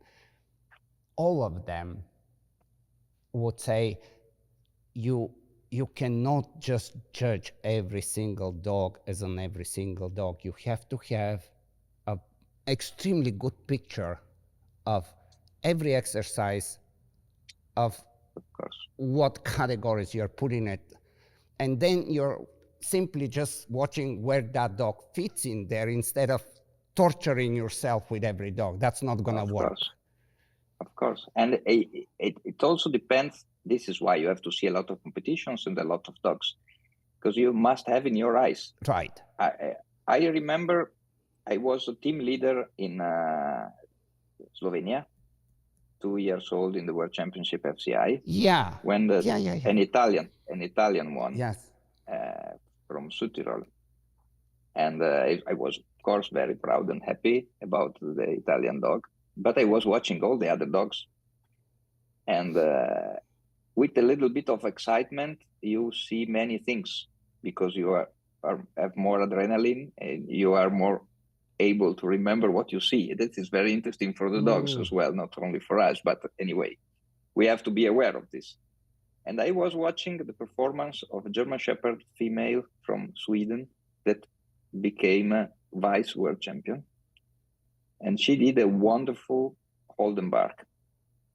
A female, not too big, but with a really, really nice Holdenbark. And I have this picture in my eyes. And when I judge a high-level competition, I always say, okay, this was my perfect picture. She was consistent, barking, dominant, self-confident, the perfect thing I wanted to the whole to package see. was there, right? The whole package was there. That was my 15. and was also the 15 of the colleague that was judging that day, because I was not judging, but I was taking this picture in my eyes, and I still have this picture in my eyes. And I had another one for many years before, but you need a picture in your eyes, a wonderful sit in motion.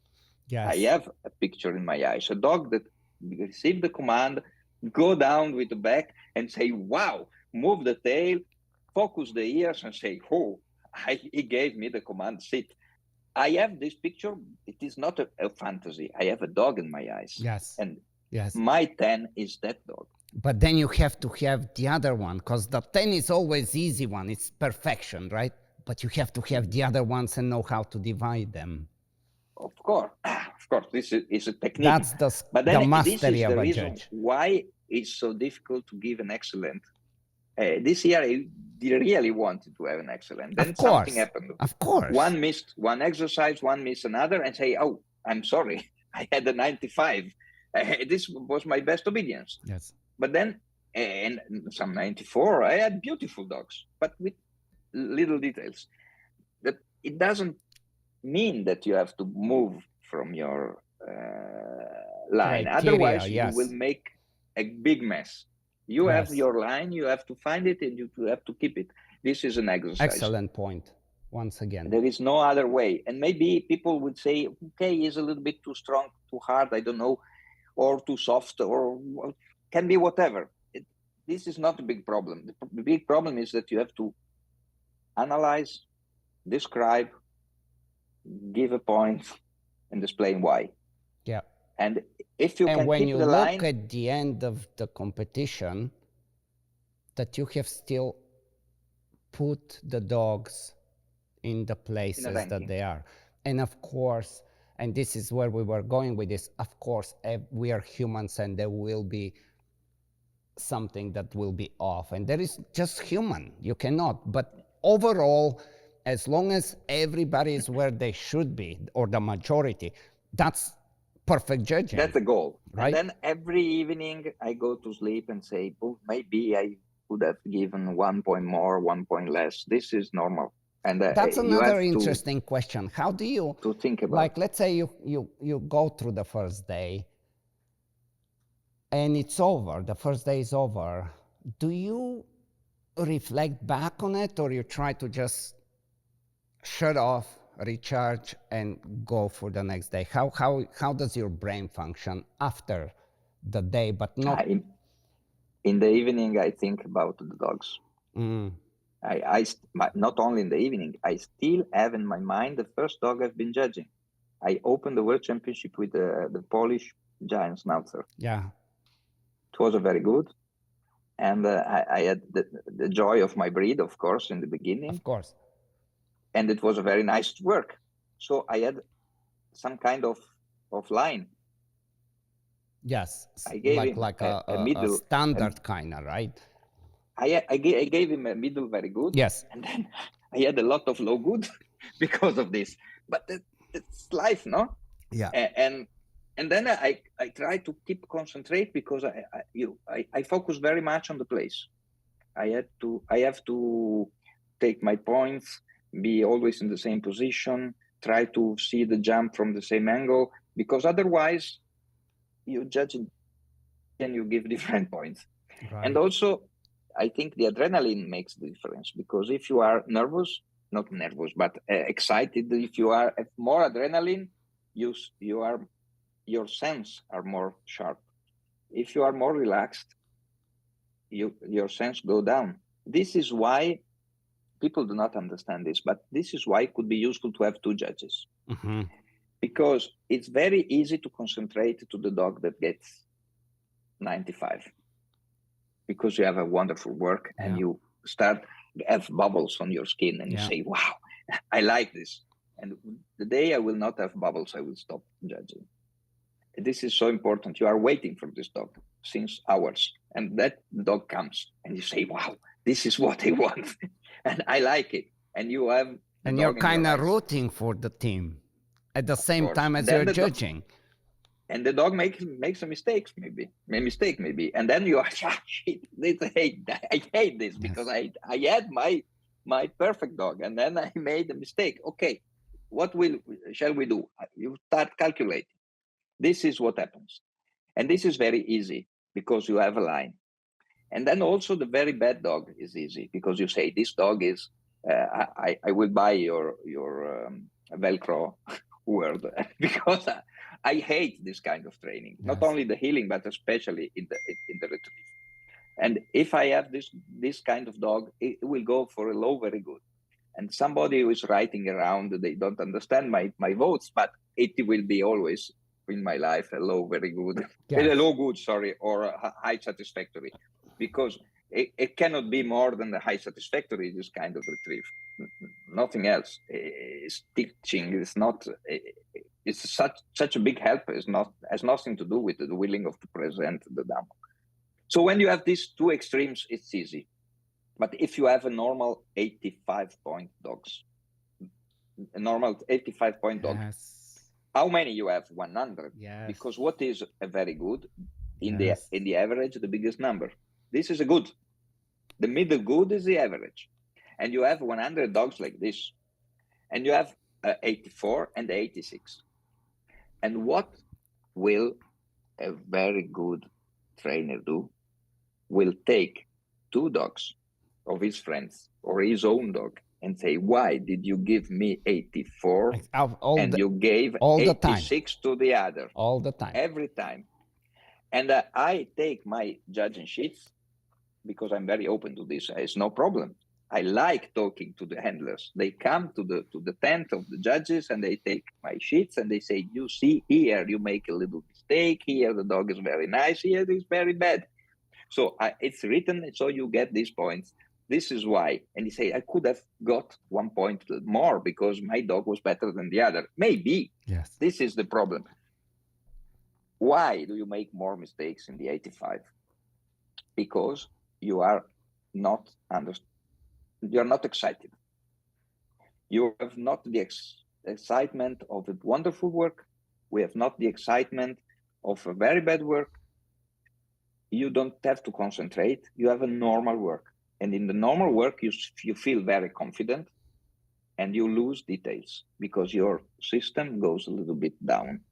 You are saving energy because you say, okay, I know this. This healing is boring. It's a middle good. I will give him... yeah, exactly. I understand points. Completely.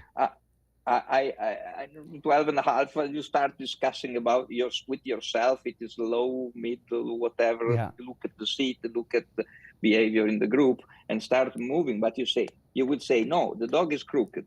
It's not 100% focus. It's not very good. Okay, solved. But it's not a satisfactory because you keep the satisfactory for this kind of dogs. Yes, you have a very specific picture for that. And then you have the unsatisfactory in the World Championship. Unsatisfactory in the healing is a very bad note. So you try to keep it for the extreme dogs. So it will be a good higher, lower.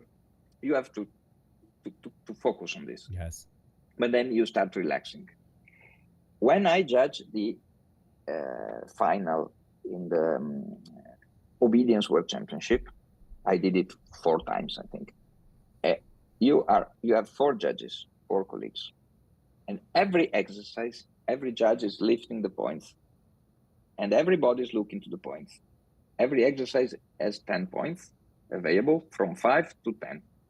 Then there are multiplicators, but everything is made by computer. Yeah. You don't do it in public. In public, you have to say this exercise is 8, 9, 8.5 or whatever.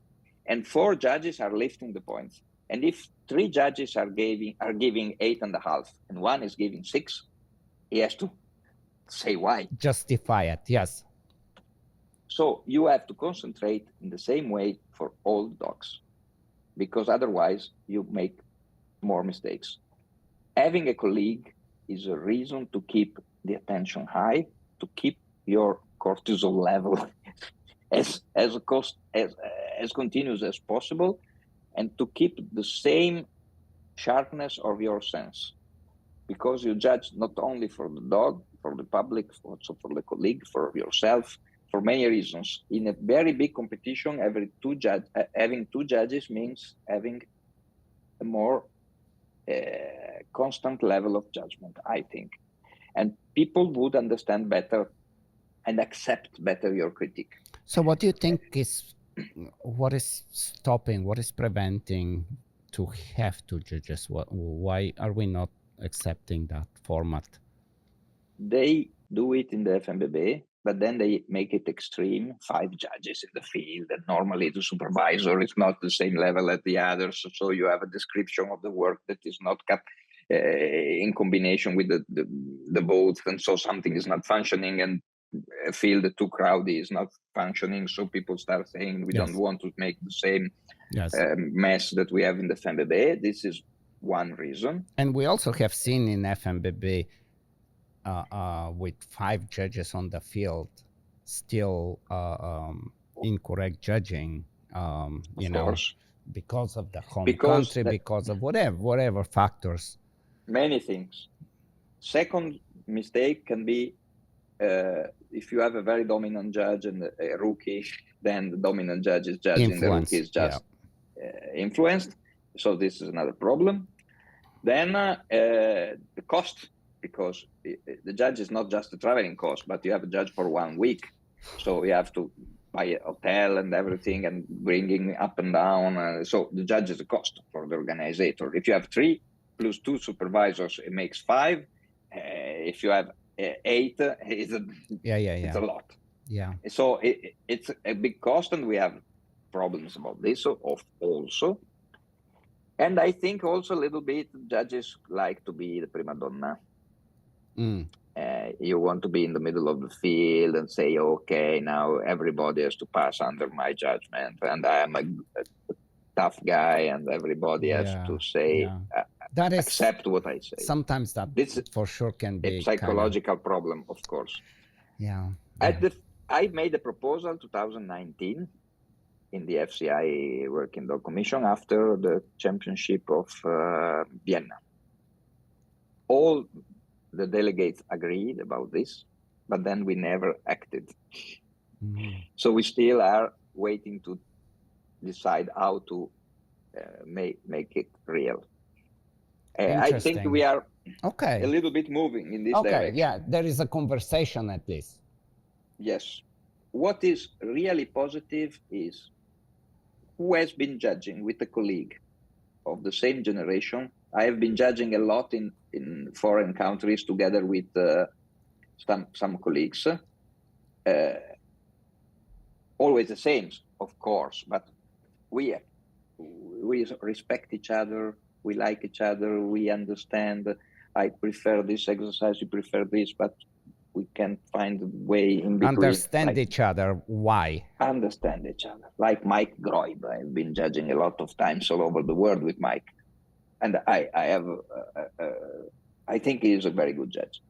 And I like to be with him from two different points of view in the field, and then we make the average, and it's functioning. We tried it, it functioned, we made it, and we know it's possible. And every year we say we should do it. But then not all of the judges like it. But it's also a nice way to make a colleague grow. Right. Because when you need more experience, maybe with another colleague you feel more confident, and you get the experience from another. It's what happened to me with Ari. Yes, I think it's more valuable. Sorry to interrupt again, but I think it's almost, I don't want to diminish the importance of like a judges training camp or anything, but just as wherever you were going, you and Harry judging together, I am certain that both of you, not just one-sided, both of you grew from that competition and had some really good takeaways because of the interactions between the two of you. And it's different than a judges camp. It's always positive. The judging camp is a big mess when you have 10 dogs on the field, and it's very difficult. We make a lot of work on the video because in the field it's difficult for the dog, it's difficult for the judge. You don't see everything, you don't hear. And when you are in the middle of the field, you need all your senses to feel what's going on. Yeah. And in the judge camp, you don't have it. And the biggest problem is when the dog is starting whining, moving under stress, and funny movements and other things. You cannot judge from the video, and you cannot judge when you are 20 people in the field. I had the feeling that many dogs in the last championship were not at ease in the field. I had the feeling also from important countries. And you have immediately the feeling because you are alone with the dog and the handler. Yes, you're right there. You are right there. You're hearing the dog and the person breathing. Yes. And when you finish, somebody asks you, why didn't you give him a very good? Because it was very precise. And they say, no, this is not a very good because the dog is not at ease. A very good is something else. A very good is a dog that is at ease, happy to be there, want to be there, and is showing to you. And this you cannot get when you are 20 people. You need to be 1 or 2 judges in the field, not 5 even. Yeah. I think 2 is a very good one. Yeah, and the more I've thought about it, I've been thinking so many different ways about this, but yeah.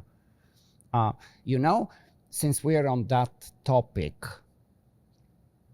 I am curious, but I know anybody that's around the world that's in IGP probably is to some extent curious of how, well, there is 2 questions, but let's start with the first one.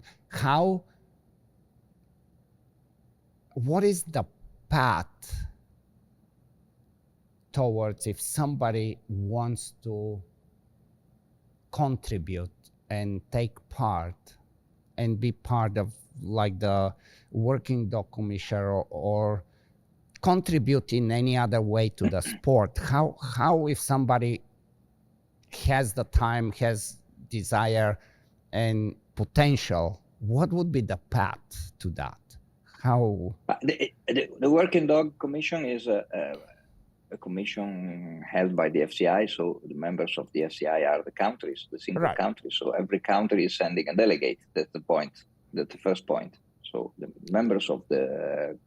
But I'm talking like past the level of being a delegate. Let's say you're living in Slovenia, or just pick a country, FCI country, and there is somebody that clearly can contribute to the sport and has the willing. It comes automatically. The sport need people, need energy, need people who want to work, but need also knowledge and experience. So people start being useful after years. So you have to be consistent. When people come and stay many years in the commission, automatically they get involved. Yeah. Because they have the experience, the knowledge, and they study, and we live together. When we meet after 20 years, we meet the same people, the same group, 2-3 times a year, 4 times a year in different countries, and we discuss hours, days about the same matters. We start understanding each other. Also, the slang becomes the same.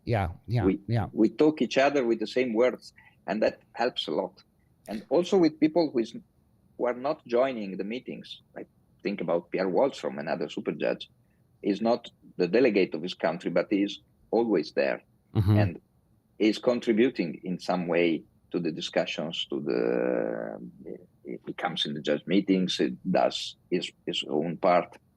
The meaning is. So would you say it's a matter of also that person themselves being active and curious and we have many judge meetings, we have many occasions there are opportunities to talk each other and to discuss about technical matters. It's very easy to get involved. I think it's just a question of time, personality, experience, and willing.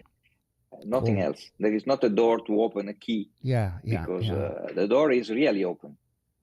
The point is just if somebody want to come and say, okay, everybody's stupid, everybody is clever, and I want to bring my own way of thinking to the system. That would be the mistake. But if somebody starts training, judging, and discussing with other people and respecting each other, because this is very important, then knowledge starts circulating.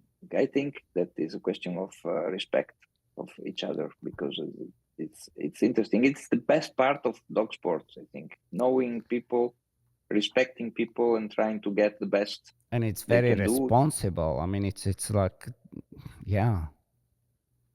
So my next question to this, Clemente, the how, and I'm sure probably happens in many different ways, but how do the rule changes get suggested, how they evolve?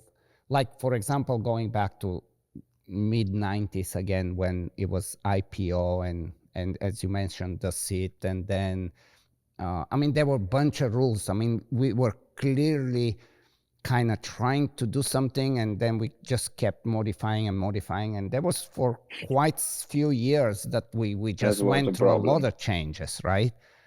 So today, how does that work today? Like, how do rules evolve, and how do we decide where we go? Like, what happens? We have first of all, we have a rule from the FCI that says not less than 5 years, because you need a generation of dogs to have stability. First of all. Second, and meaning no less than 5 years, meaning once something is implemented, yes, it has to run its course at least for 5 years, which makes sense, right? Of course, because you train a dog and you have to. 100% agree. A little bit of stability. Second point is, don't go up and down and don't make big changes. Look for goals and try with little changes of the rules to lead to the goals you have. Right. Now, who is really clarifying the goals is Harry.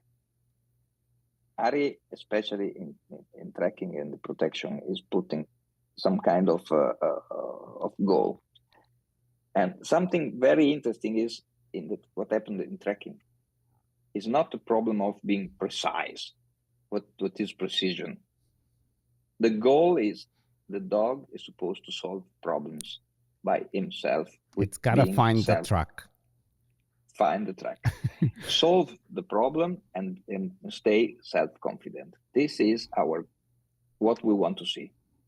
So the description of the work and everything is written in the rule has to be clear.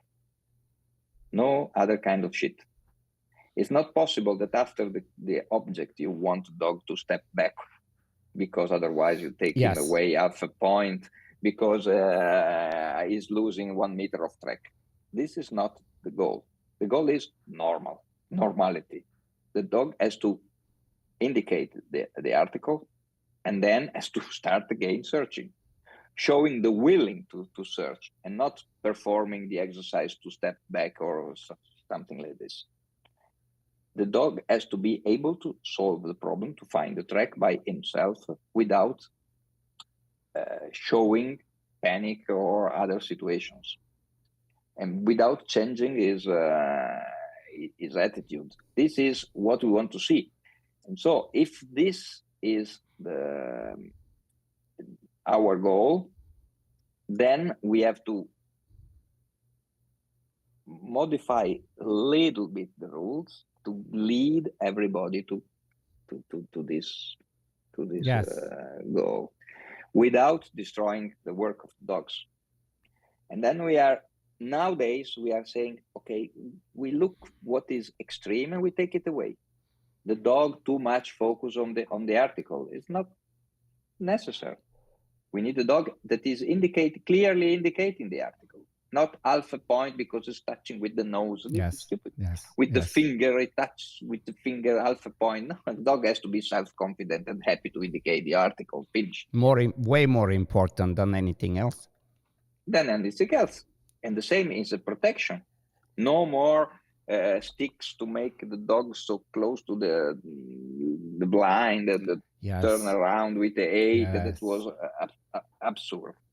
We want a dog that when you say go, it goes. When you say come, it comes. It has to be easy.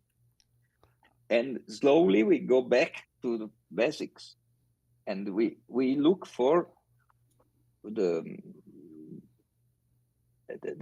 main part of the exercise, that is always look to the mental status of the dog. The emotional state, the understanding of the objective of the exercise, and the desire to work, right?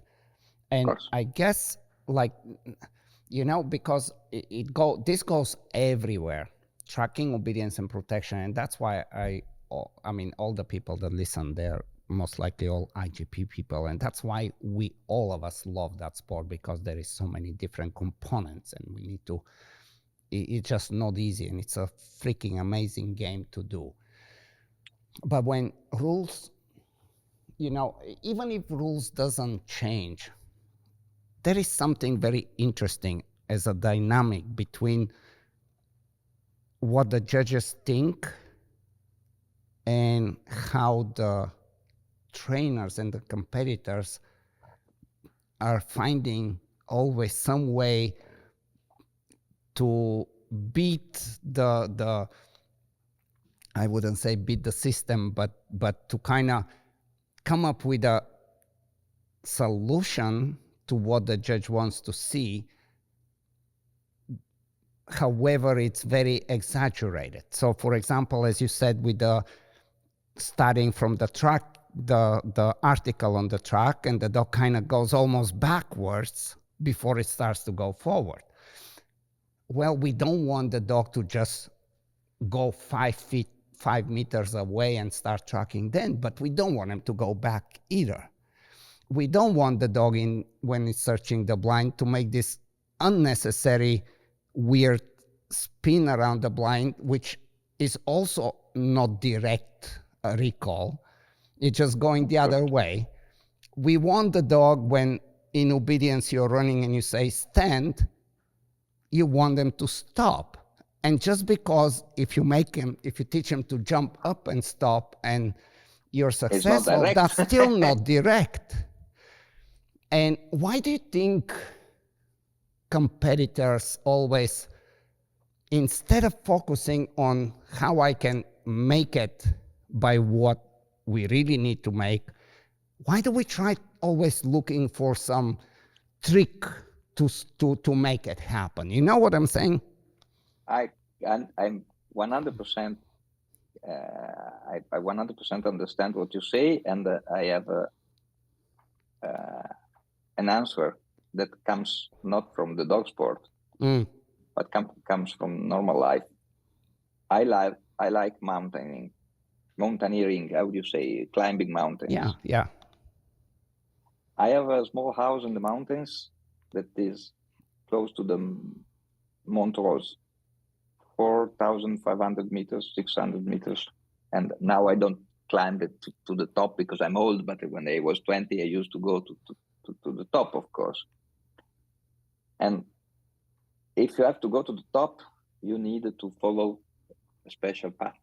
Mm-hmm. And the special path is made by experts. You don't invent the path.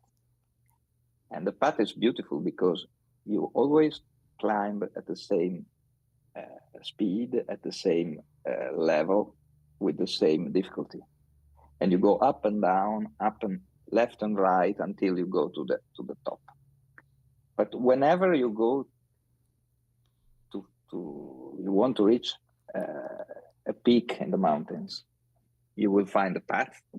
You will find signals on the way, colors, numbers to show you the path. But then you will see somebody crossing the path, taking the short way. Humans. And it's typical. And normally, after 1 hour, in the beginning, they go faster. But after 1 hour, 2 hours, you lose them because they are not following the path. At the beginning, they look faster, mm-hmm. but they don't reach the pick because they lose energy or they miss something. Everybody should know it, but still, you will always find people trying to cut the path and go directly to the peak. They don't get it. I think it's psychologically is normal. You want to make it shorter. You want to find a solution. You need age, experience, and self control to understand that it's not possible to find a short way. Right. Whatever you want to do, also judging is the same. You can ask a friend, let me become a judge in advance, help me to start early. I want to go there to try to stay in the middle of the field with the paper. Okay, it's possible. As you say, you're not a good friend if you make it difficult for me. So you have to help me. You have to do a really good friend would tell you this is the path. Yes, going through the right follow the process, the normal road, yes. Because otherwise you miss something. And at the beginning you feel very powerful, but at the end you cannot breathe anymore. I think it's the same. Everybody thinks he is very clever. Everybody thinks he can do beautiful things with the dogs, and they start. And this is also more visible with the social media. Everybody says, I have the solution. Look at it. You can, with a little jump, it started with obedience, with a little 1 centimeter jump, you can have very nice change of position. 1 centimeter. And when you run, you don't see the centimeter of jump. Right. You shouldn't see it. Right. But if you make 1 meter jump, everybody will clap your hands, clap their hands and say you are a great trainer. So they will start doing some kind of sorry to interrupt again, which in some way you gotta appreciate the creative thinking, right? Of course. But you're missing the point. I think that what we are doing, it's so beautiful because it's so difficult. Right. I don't know if you have a game called Monopoly in your country. Yes. I always say I like playing Monopoly because when I go to the prison, I have to wait 1 turn. If I decide that I don't wait 1 turn, I cannot play Monopoly anymore because it doesn't function. Yes. And when I take the card and say, go to the prison and wait 1 turn, I have to go to the prison. This is Monopoly. Yes. And this is IGP. I want the healing to be on the left and not on the right, with the shoulder at the level of the knee and not something else. We decided the same for everybody. It's like martial arts, like karate. I made the video. I sent it to you you will find it in your handy. I tried to compare karate with IGP. And I think it's a little bit more similar to judo, because it's more physical. But what are we looking for when we are teaching the dog to perform a perfect grip in the middle of the sleeve? Is it useful for something? Why in the middle of the sleeve, 90 degrees, perfectly? Right. What is it? We all look the same for the same performance. We decided to do it like this, with the sleeve like this, with performance like this, with the grip like this. And we all look for the same result. Nobody can make it 100% perfect because it's a dog, it's impossible. And we need too many things, the genetic, the training, the helper, absolutely, whatever. But we all look for the same goal. And this is the beauty of our sport. That is a sport. The dog doesn't want to bite. The helper is his best friend. I tried to say it in the best, with all the words I had. In the video, you will find babies just playing with stitched balls, using balls like. Yes, it's all deflecting, diminishing really the purpose of the training. Yes. Yes. Of course. Yes. And you do it in the in the baby training of karate, and you do it with dogs when you use a ball with the magnet to train the focus. It's the same. It's beautiful. But at the end, we are looking for an exercise that has to be performed like this. If I decide, very famous trainers sometimes put videos when they make something totally different, and they say that it should be beautiful to do it in another way. No, this would be perfect. Music healing, we have it. Healing of music, dog dancing, 100 different sports. We can invent a new one. Why is so beautiful, IGP? Because it's traditional. We have 800 steps track. We have 10 exercise obedience, and we have our protection with 6 blinds made like this with 2 helpers. It's beautiful. And we can make it more and more and more modern by slightly changing the small details, but our tradition stays. And if we decide that instead of making the stay, you make 1 meter jump, it's like playing Monopoly without stopping at the jail. It's another game. We are not looking for the one who is the smartest and can make the dog turn on himself. Because one day somebody would say, my dog is like turning around me when performing the healing. Very nice. But you have healing on music. Yes. You can dance. Dancing. I like this. You know, though, I guess I almost feel bad sometimes for people that put so much time into trying to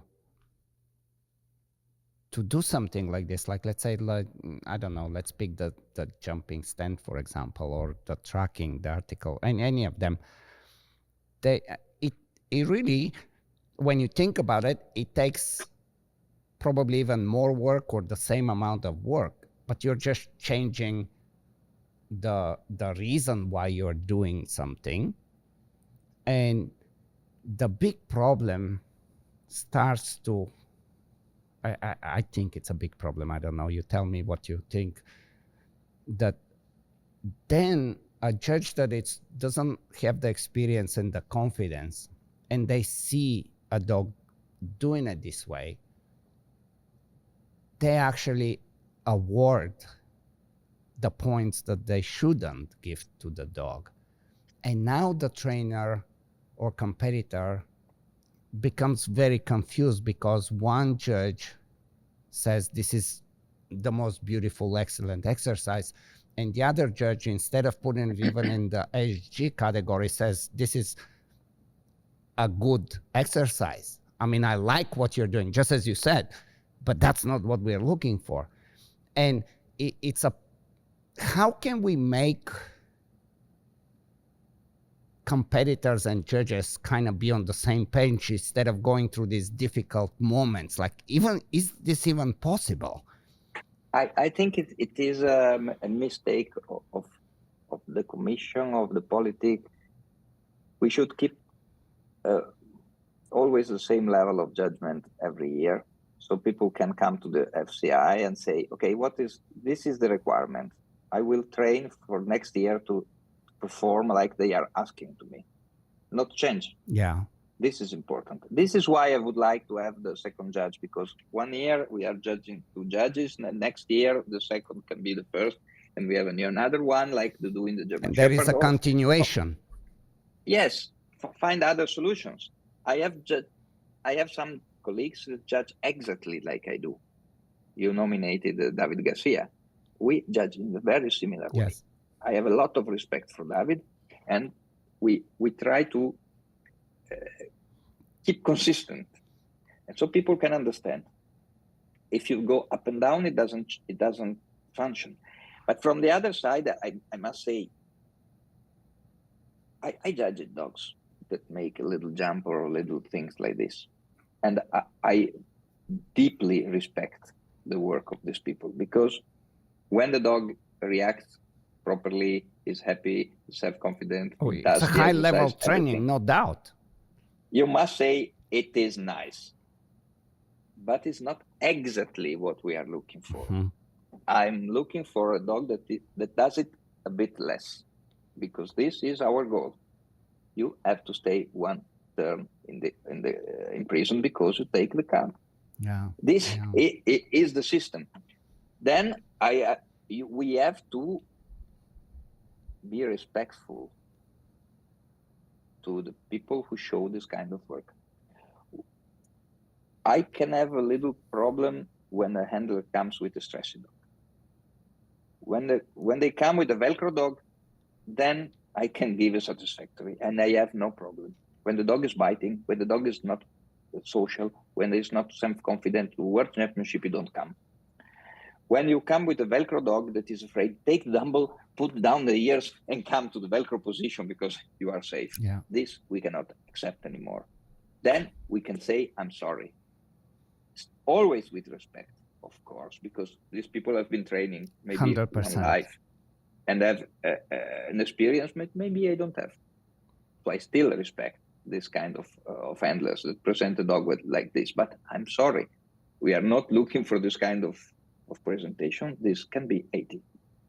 Yeah. If you are happy to work 3 years with a dog to get 80, then you go on doing it. Otherwise, you have to find another solution. We are not looking for a Velcro dog. I will buy your word because it was perfect to yeah, tell of you. course, and it's not. This is different mistake. If you are just performing something a little bit exaggerate, I have to say, okay, you are smart. Your dog is happy, full of temperament, reacting quickly to the command. This is the nice part. But there is a little mistake. It's jumping too much. Yeah. Jump is not part of the exercise. You should make it less visible to make all the exercise look excellent. I think this should be the right explanation of this kind of description. Yeah, because I mean, it's so difficult, man. Like, it's so difficult sometimes because, like, you would have somebody that is just starting and they want to do everything right, and then they start with somebody that is very successful, that is teaching something that is not quite what the rule expects, but because it's a big name in the sport and you believe that you're doing the right thing, and then you put 2 years in training, you're competing, and all of a sudden you come to this crash of like, oh, I trained something purposefully and I made it look so beautiful, but it's actually not what I want to see. But at the end, nothing happens. I mean, if you train with a super trainer and you do a super job and you have a lot of passion and you have a nice dog and you do your job and you have 300 points and you lose half a point every position, you are losing 1.5 points, 2 points out of 300, you will not crash. Good point. I think you can survive with Good this. Point. My duty is to tell you that tracking is finding the track and indicating the articles. Obedience is reacting to the commands, doing what I ask you, not something else. Not jump, stay. Yeah. And if you make a mistake, okay, the dog stays, yes, but jumps. How much will it cost? The stay is a 5-point exercise because other 5 are for the recall. Yes. When I put in the good, what happens? I take in 1 point away. It's a low good. Maybe I can take a middle good. 0.45 points for this mistake. And this is well paid.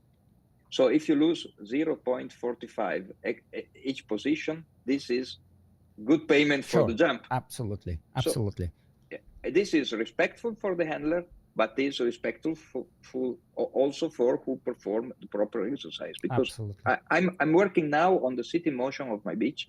I'm quite satisfied, but it took me 1 year. This is really the most insanely like I used to say, let me see you play with the dog. Now I'm like, let me just see making sit out of motion. You know, it tells so much about it. You know what I'm thinking also is that even though, let's say how we're talking, let's talk obedience and, okay, the one exercise, the stand, yeah, minor deduction for the jump. And we can say kind of what you were thinking, which is not, you know, I can see that. However, if the trainer puts this kind of thinking and this kind of strategy in one exercise, most likely they're just thinking how to twitch the all exercises. It's not just one. They're just trying to make the shortcut everywhere because, right? And then the points start to accumulate. That can be. It's a question of philosophy also. Yeah. Imagine all the handlers that need to touch the dog before the positions. It's not for the dog, it's for the owner, because the dog knows the command, knows everything. So go to see a championship of obedience. I judged last year in Latvia. I had 100 dogs. I think out of 100 dogs, I had not more than 5 mistakes on the positions. And the positions are different every competition. One is running, one is walking, one is down, one is stay, one is sit, one is recalling your dog, one is going back to your dog and picking him up. And you change every competition. You never perform the same game. It's not like us. Our game is more martial art, always sit down and stay. They change every time the system, even too much. But anyway, they change everything. They train just the dog to understand what you are telling to him. If you say sit, the dog will sit. Right. I have a good friend of me. She is a super trainer. She was 2-time world champion. She's really working very well. Now she has a wonderful parrot. Oh, yeah, I talk to her very often. She is super. Yeah. And the parrot speaks very well Italian with her voice. I'm always amazed that she just lets them free, but that's a whole different topic. She can control the parrot like a dog with one problem, that sometimes the parrot is cutting the line of the free telephone. himself. But the point is, when the parrot is giving the command, the dog is executing. So the problem is you have to close the parrot, otherwise the dog will obey to the command of the parrot instead of the handler, because it's so similar. Yeah. She says sit and the parrot will say down. So what the dog will do? That means that we are stupid. If we have to touch the dog and do all of this to make it sit. Yes. Other trainers have a parrot that says sit to the dog, and the dog sits without body language because it's a parrot. It will not do anything to make the dog sit. It will just say siedi, and the dog will sit. So it's funny that parrot is teaching me a lot, because it's really telling us that it's our problem, not the problem of the dog. The dog understands. And I learned a lot from Valentina, because she is a clever trainer. She's definitely a dog person, as a dog person can be, like hardcore and very intuitive, you know. She's definitely an interesting one. And she did a lot for our sport. She's not doing IGP, but the influence she had on the IGP, not only in my country, is so high that a lot of exercises are performed in the way of Valentina should have done them. And this is really positive. We really changed a lot of things in the way of thinking and training, watching their system of training. Yeah. I also think it goes both ways too, though, because like from IGP, you know, you're working with a little bit of a different dog with different drives and different, you know, Of course. and I think that's the beauty of exchanging knowledge and collaborating, and you know, this like very, very Uh, fun part to do between us. have you ever been to a competition for Decker? No. It's beautiful. They only have one exercise. They go Under the ground, inside under the tunnel, ground, yeah. and they must do a hold and bark, a real hold and bark. But the other side of the gate, there is not a helper. There is a fox. Yeah. And the fox is twice, 3 times bigger than the dog. So it has to be a real hold and bark. And the dog has to be real self-confident. And when Ari speaks about the active dog, the dominant dog, and try to hear the difference and see the body language, you should just go there and see how a real dog is barking to the fox. Wow. It's something we should learn.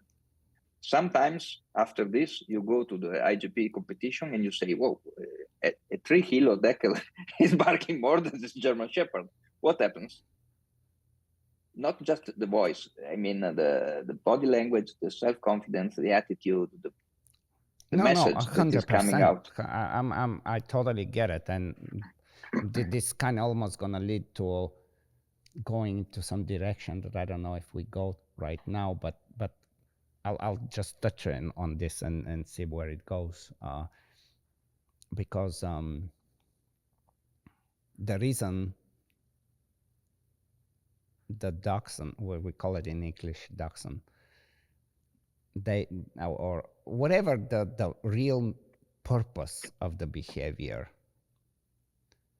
is there, then it comes naturally pure. So when a dachshund will be barking at the fox, they have a very good reason to bark, and there is a serious challenge. And there is, you know, genetically and sometimes just from experience, but they understand that there is an actual conflict. And the solution to that conflict between the fox and the dog is, I have to assert myself. I have to do this.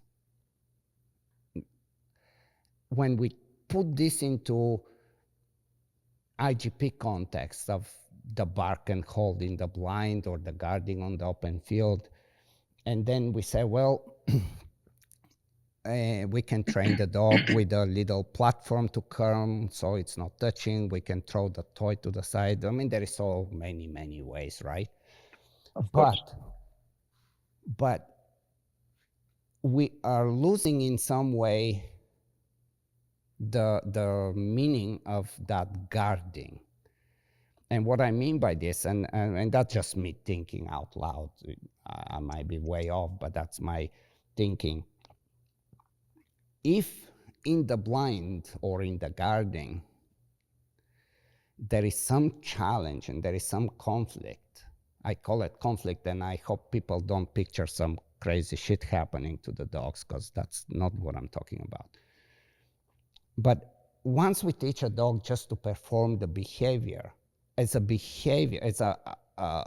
isolated behavior, but losing actually the purpose of why they're doing it, then it cannot look as the picture you're describing with the dachshund.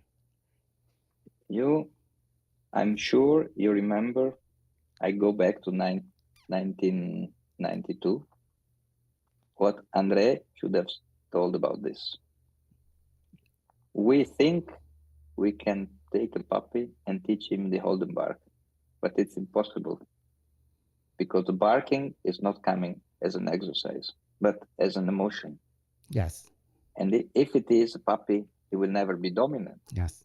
And he will learn to ask with his voice something, the ball, the leaf, whatever he wants. We have to give the dog a chance to show the behavior we want. And because the behavior we want is a dominant behavior, the dog needs to be mature. Yes. To have the age, the experience, the hormonal level of an adult. And if we do it as a puppy, yes, we are and just then it gets locked in this. That works, right? Of course, but it will be typical, no? And the same would say Marcus. Yeah. Marcus never met Andre, but says many things that are very similar. I have well, because Marcus, he's been this crazy because he's been around you, he's been around me, he's been around Karl Heinz, which is very weird. I think Marcus has his own knowledge and philosophy, and for sure would say something, especially with Malinois. And very often I see him testing a dog and saying, okay, this is, he says, a normal dog that is very positive. Don't work it. Wait. Yes. This is very common from Marcus. And I think it's very clever. I have a lot of respect. Now, me and him, I think we have, like if I have to look into many trainers, I find myself agreeing a lot with him in how he sees things. Let me switch the topic here real quick. I want to bring the stick hit in the conversation. How did that happen? Why did it happen? Or I guess it's a bunch of questions. Why did it happen? How? And what do you think? How is it affecting the sport as it is right now? It's a long story. Yes. When we both started training, the stick was not soft. Oof. It was a real stick hit. And it was hurting the dog. And I think we did a good thing to take it away, to put the soft stick, because it was only psychological, without pain and without physical damage. Because that was heavy. I would have liked the Mondioring's broken stick that is not hurting the dog but making noise. But this is my personal philosophy. I live close to France, so I have both the knowledge from the East and the West. And in the Western part, they use in the ring sport, they use this kind of broken sticks. And I have seen a lot of good works made with this stick. But this is another problem. This philosophy did not pass through and did not go to the FCI. The point is, we have been talking for years and years, and we say this is a weak point of our sport because people do not understand. We have to take it away before somebody come and do it with force. We did it, and then what happened in the same country, that was Austria, when we had the biggest problems, now is forbidden to do the training. So they have to go abroad in Germany to do. That's the irony of it, right? Of course. So it was not useful to take away the stick hit. We could have kept it because anyway, the problem was not solved. That is our experience. I really think that we have to see things from the other side. Sometimes in dog life, or maybe in life, you have to turn the page and see the other side, and sometimes becomes more understandable. In Italy, we have another philosophy. We work since, in the Italian Kennel Club, we work since 10 years together with the government and with the association for animals welfare, and we work together and we solve problems together. And very often the Kennel Club is not the problem, is the solution. They have problems with the turtles on the seaside, and we have provide dogs to save the eggs of the turtles. They have problems with wild pigs disease, and we provide dogs to find the dead animals to burn them and to save the health of the which others. is what we used to dogs for centuries, right? Of course. They had purpose. But if you cooperate for years and years, you are the solution. You are not the problem. They don't fight you. And then we explain what we do in dog training, also in our sport. But we say, this is the solution. This is karate. You never have a boy that is performing karate in the Olympics, that is going to the school and being mean with other children.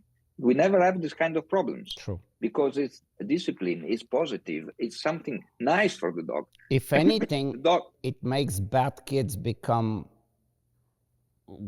kids that function in society and become good. Yes. This is the philosophy of my video. I think you will like it. We explain how nice can be the life of the dog and the life in the family if the dog is making sport. And the stick it is nothing else than a test and also a ritual that is not affecting the dog at all.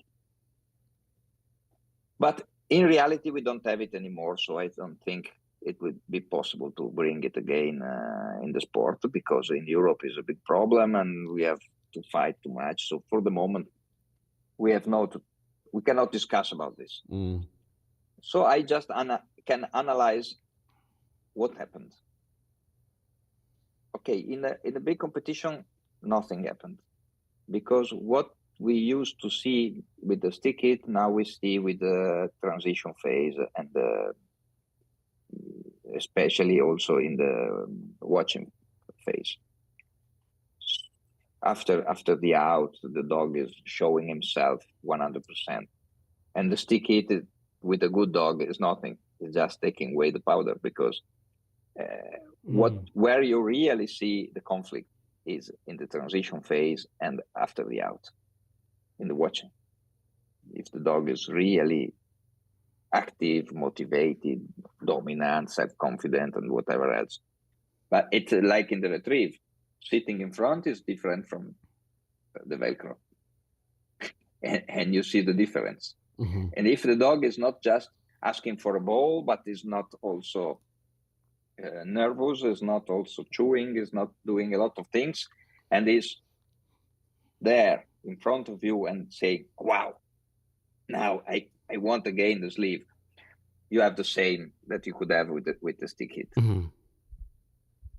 I think at the end we make a selection, and the ranking is the ranking, and the best protection we had in this championship were the best protections. So this is not so bad. I think the stick hit is a problem for selecting the breed. Without you mean the new rules, just evaluating the character of the dogs, or what? Especially for breeding. Yes. When you have at a very low level, a bad dog can stay on the sleeve when the helper does a nice job. With the stick, it is more difficult. And what happened with the Border Collie and the Australian Shepherd in the World Championship? With the stick hit, they would go away. Without, they are still there. Correct. So what does it mean? I think, and this is a big part of my philosophy, that the stick hit is not testing how strong is the dog. The stick hit is testing how domestic is the dog. I mean, when you test a puppy and you make him bite a toy, if you touch the puppy, he will have a reaction according to his genetics. If the dog is very confident, he will never stop playing with the toy. If the dog is a little bit shy, is a little bit nervous, that type of Mali, very light, very with soft reaction, he will immediately chew or even lose the toy. Yeah. Because the contact of somebody else makes the difference. So maybe we should start learning how to test a dog for breeding. That is not just the old style, like biting the sleeve, touching with the stick and doing like this, but could be also play with a big ball and then accept the contact with the helper or with a tester or the judge, and behave like you enjoyed physical contact when you are using your mouth and playing. And I think we could get the same result that we used to have with the stick it. I think it's genetic. We have dogs that like the contact and are very comfortable with new things, and we have dogs that do not accept the contact and are afraid of something coming from outside. This we used to test with the stick it. It was looking military, it was looking a fight, it was looking something different, but it was not. It was only a test of domestication, level of neoteny, level of self-confidence with something that is new. This was the stick it. Used to be the stick it, I think. I'm convinced because not from the IGP sport. The IGP sport is super dogs. Where is the problem? You only breed good dogs, and when you bring them to the field, they have no problem with the stick it. Did you have ever a super dog that, oh, I'm sorry, he's super in tracking, super in obedience, super in protection, but I have a problem with the stick it? I've never seen. If the dog is super, it's super. The problem is with the selection of the basic, because this is very well explained by Eberhard Rumler. Eberhard Rumler says, if you don't select it, the dog will go back to the wild. Generation after generation, you have to keep the more domestic and not use in the breeding the more wild. And in every litter, you will have always a little difference. And if you select the most confident, at the end, you will have a dog that is a little bit more strong, with more bones, with more head, because it goes together a little bit, like you said me before in the old, the ancient type from the Belgian Shepherd. But if you don't do a selection, at the end, you will lose the domestication of the dog, and you will only have dogs. Would you go back I don't know if you would the, lose the domestication. You just would lose the a certain little bit. type and character. You would have some. It will morph into something that's gonna not have certain traits, but not totally lose domestication is probably very. It's too much. Yeah. But, I would need long time to talk about this, but I think you would enjoy reading Eberhard Rumler. Oh, because trust me, I'm on it. Very, very, very well. In general, not every dog has the same level of confidence with something that is new. Yes. If we want him to survive in the wild, we want him less domesticated. If we want him to survive in the family, we want him more domesticated.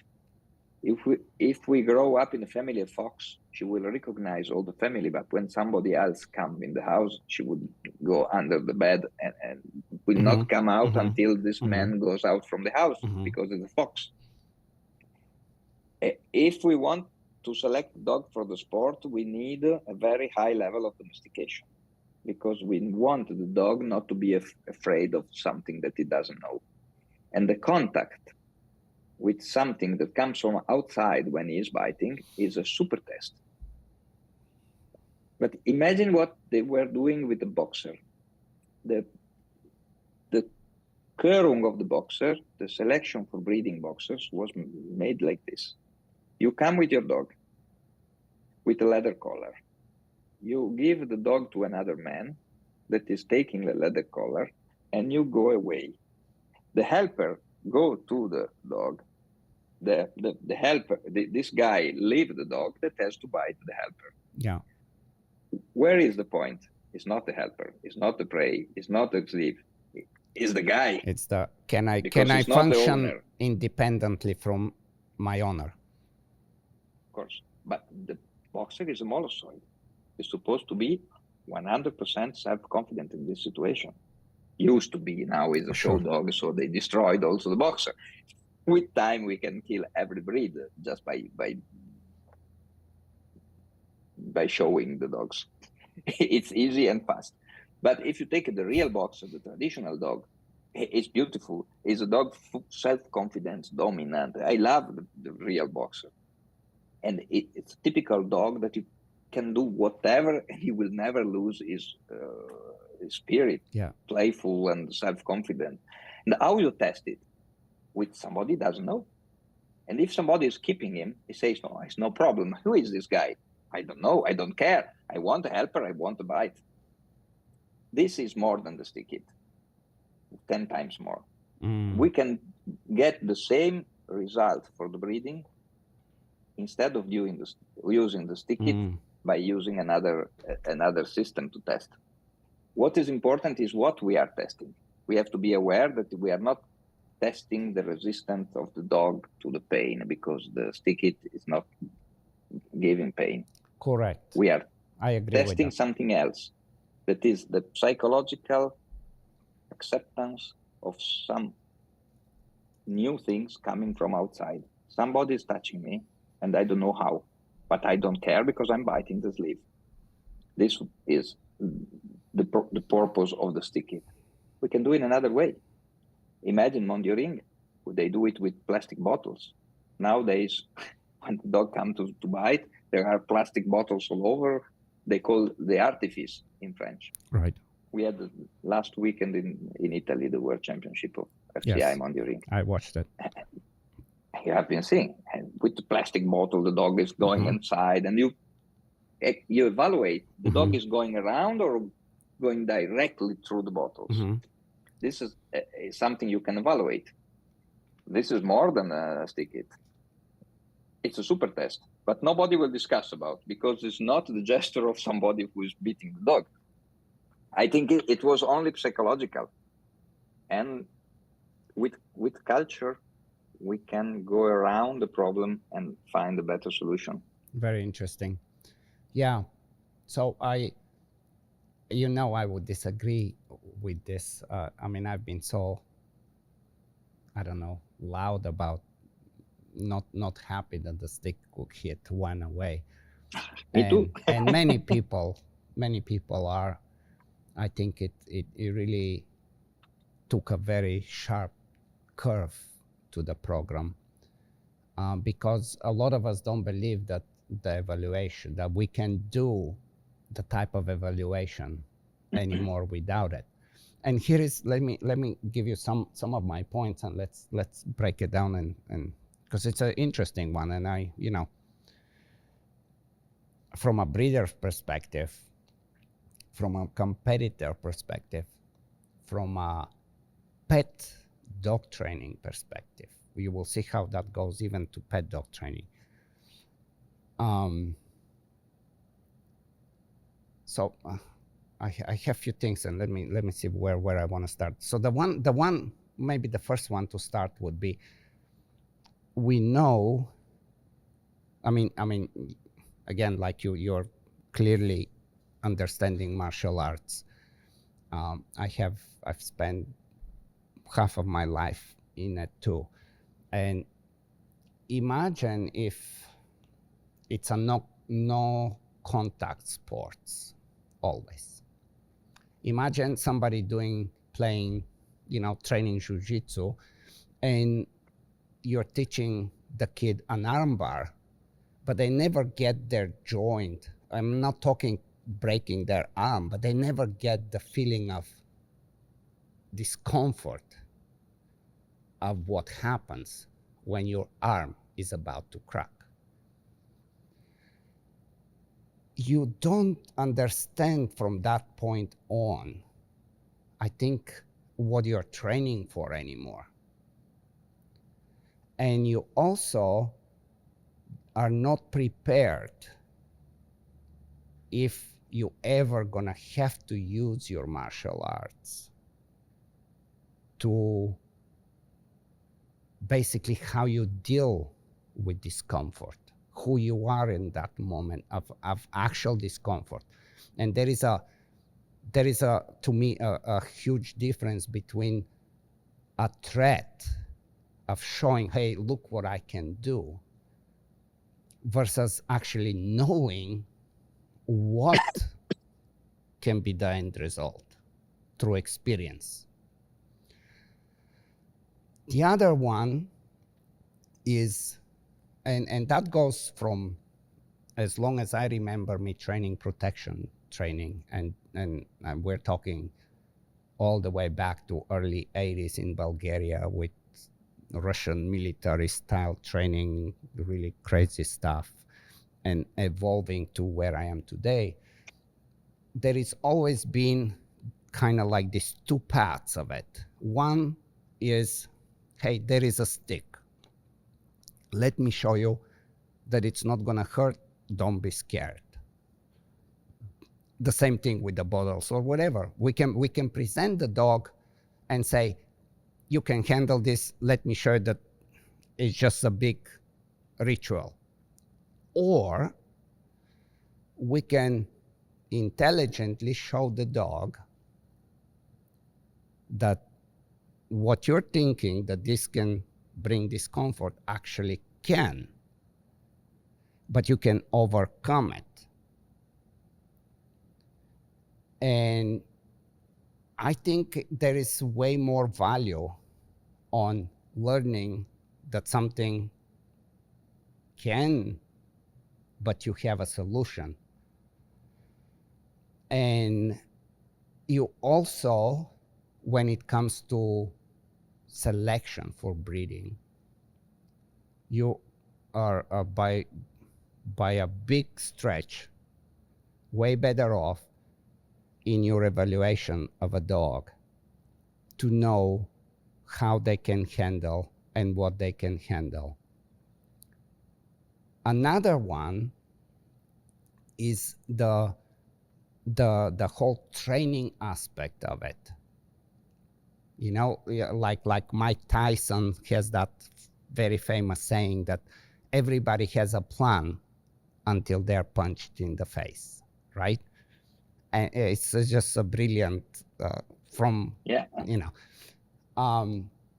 So from a training perspective, when the dog, and again, I want to be clear for everybody here, because I know people listen to this and everybody listen it in the way that they want to take it to some extreme. So I'm not talking about how we mentioned what was the little bamboo stick and you hit it and 5 days later the dog has blisters on his neck skin, especially if it was a Doberman or a boxer. You really see where the stick hits were, you know. I'm not talking about that. We don't need that, right? That's, we grow up. That's over. Right, we grow up.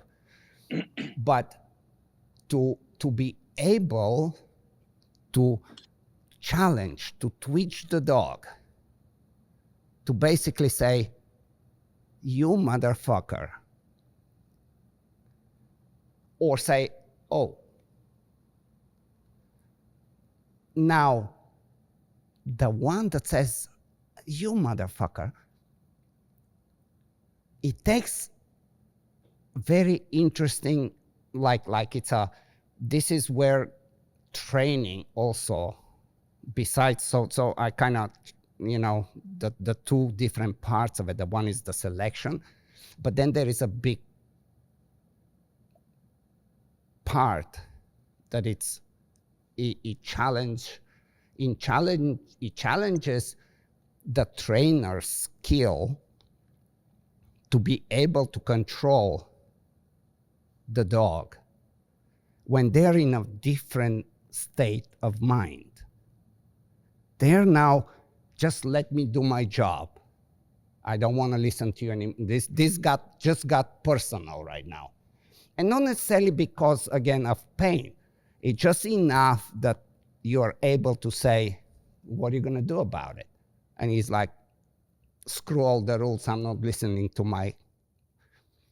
So there is this really interesting and very serious component of what it takes to control a dog that doesn't want to be controlled at that moment.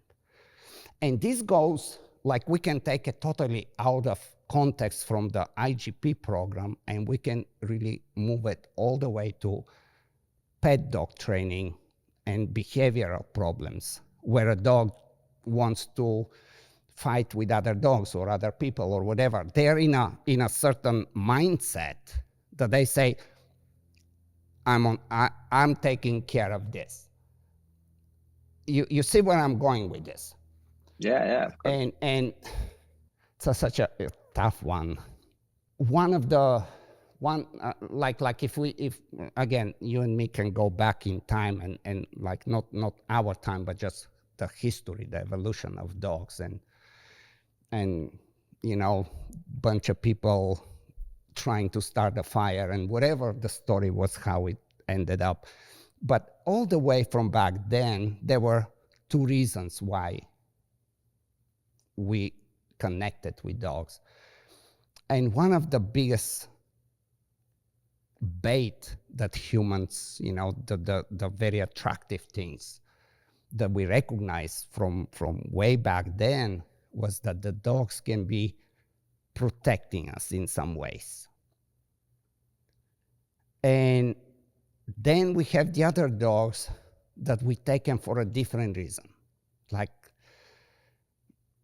so what I'm trying to say is that the protection element goes way before any dog sports, way before anything else. Like you genuinely want, if you feel that you need, but you want a dog that can just say, hey, my house, and have the courage to do that.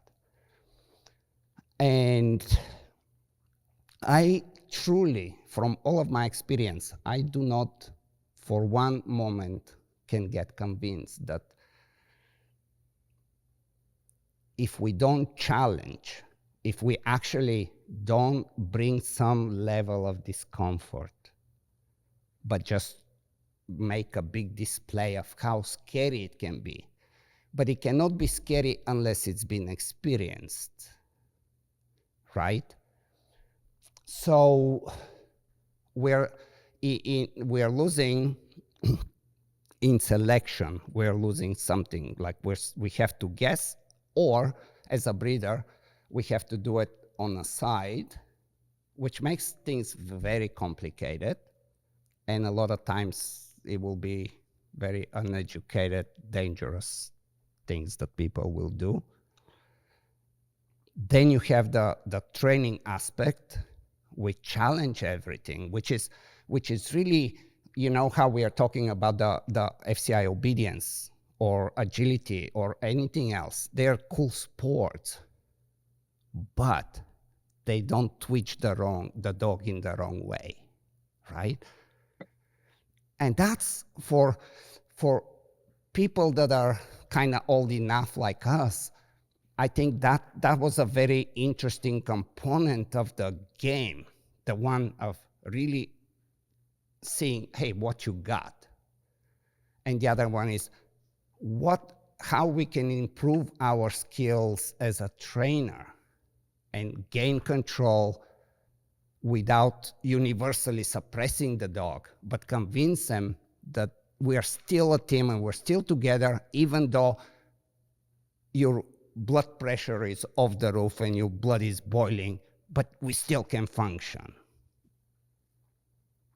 That's kind of, you know, I mean, I can talk for a long time, but I agree with you, and I understand what you mean, of course.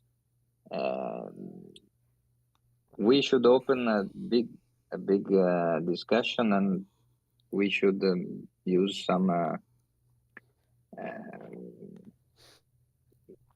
lot of people to get new ideas. Right. I mean, the traditional stick it was a solution, but we had to change it because the real stick it was wrong. The bamboo stick was not logic. This kind of pain for days and days was not useful for anybody. This was not acceptable anymore. This new soft stick hit, I think it was okay, but the people did not understand enough. And anyway, it was not bringing a real discomfort because it was just noise. It was not a real discomfort, depending on how you use it. But anyway, if you do it according to the rules with a good dog, it's not really seeing the difference. I agree with you. I'm looking for a solution, especially for breeding, and I think that not for the FCI World Championship, it doesn't change. Sure, because the discomfort comes from the difficulty to perform a track under the sun and with dry soil, and there is a lot of discomfort in this. And you can test the dog in so many ways that you don't need a stick hit. When the dog is standing 1 week in the trail, in the big competition, doing the tracking, doing the obedience, doing the protection, and doing the training and everything, and at the end is still in the perfect condition, then the dog is trained to stand any kind of discomfort. Not only more important than the soft stick. I mean, the real problem is breeding. Breeding is a problem, but not only because you have to test the dog, but especially because mainly breeders have not so much culture. And for some breeds, it was useful to have a judge that had a standard. And also, all judges do not have the same culture. There are judges with more and judges with less culture. Yeah.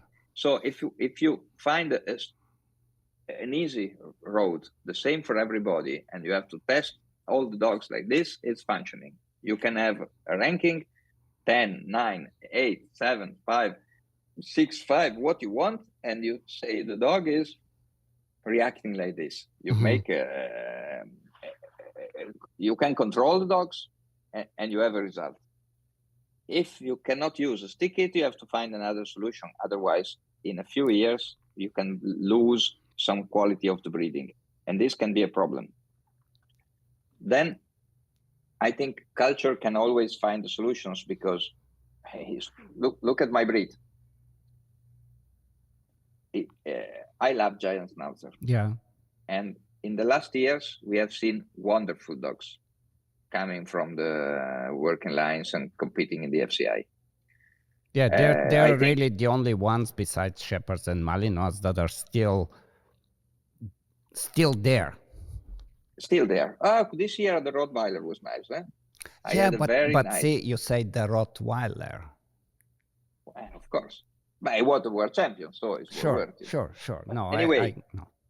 We had 2 Giant Schnauzers. One was world champion and the other just selected in the team. We have sometimes also nice Erdel Terriers that are similar for many things.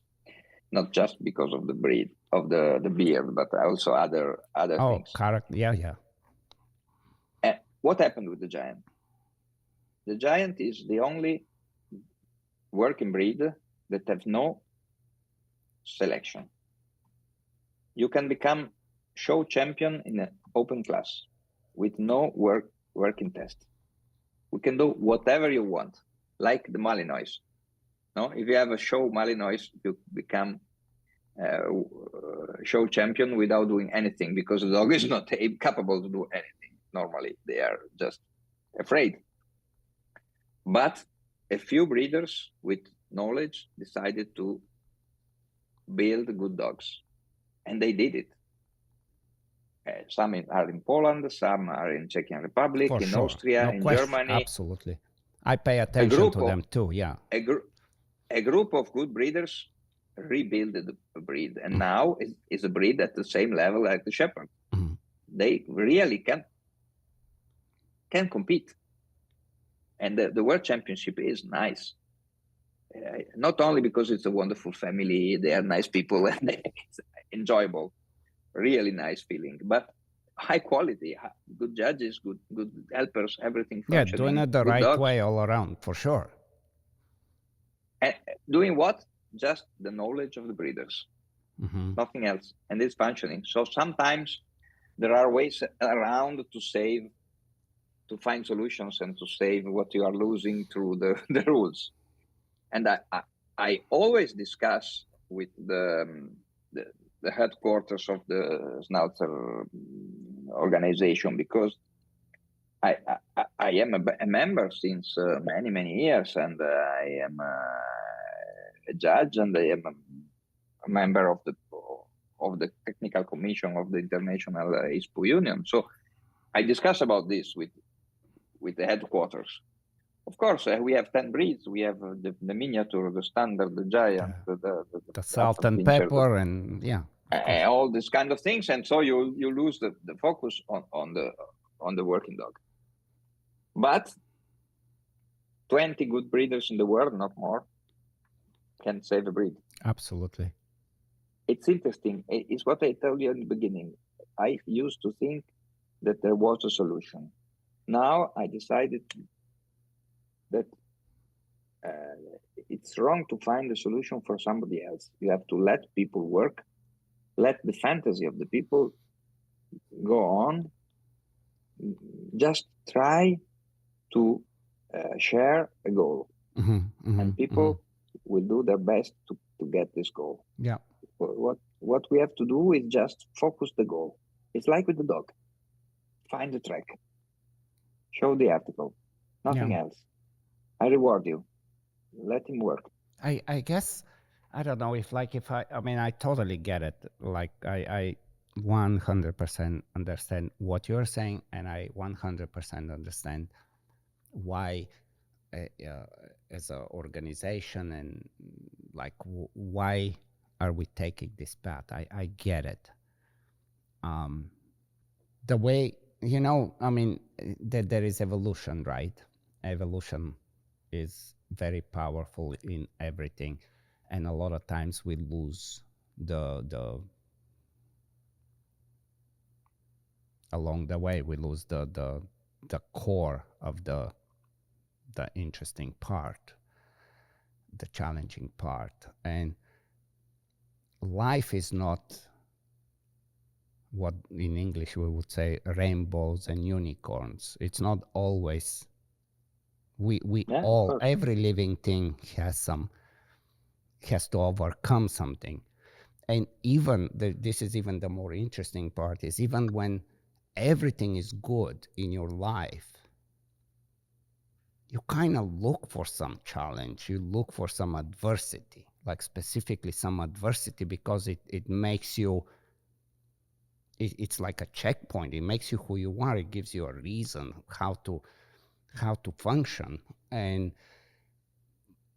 I can, like, my fear is that in some years, not too long in the distant future, people that train IGP, they will train dogs to do all this, but it will be very, like, the purpose will totally change. Like, we will teach a dog to play the game of protection, but we will not really teach a dog what protection is. Yeah, it's a risk. I agree. Yeah. We have to find the balance. Where do you think we go? Where do you think? How do you see the IGP, the future of it? Are you afraid that we can even just all end up doing agility at some point, or where do you see it going? No, I'm allergic to agility. I respect agility, but I would never been able to train a dog for agility myself. Because that's really what I was trying to, when I said that I'm gonna bring it into sentences. That's kind of like, if what was the distinction between IGP, IPO, Schutzhund, and any of the other sports, not protection sports, but any fly ball, agility, obedience, Yeah. and so on. All the other sports are limited.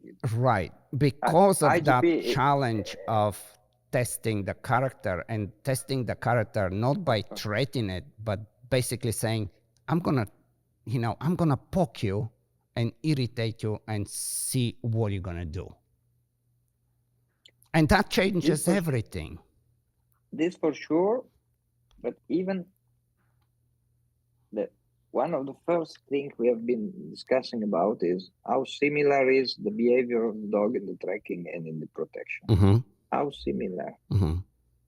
I'm touching you not by threatening you, but by bringing you in a difficult place with insects that are biting you, in a difficult place with heat, with dry soil and other things, and you will fight to get your way.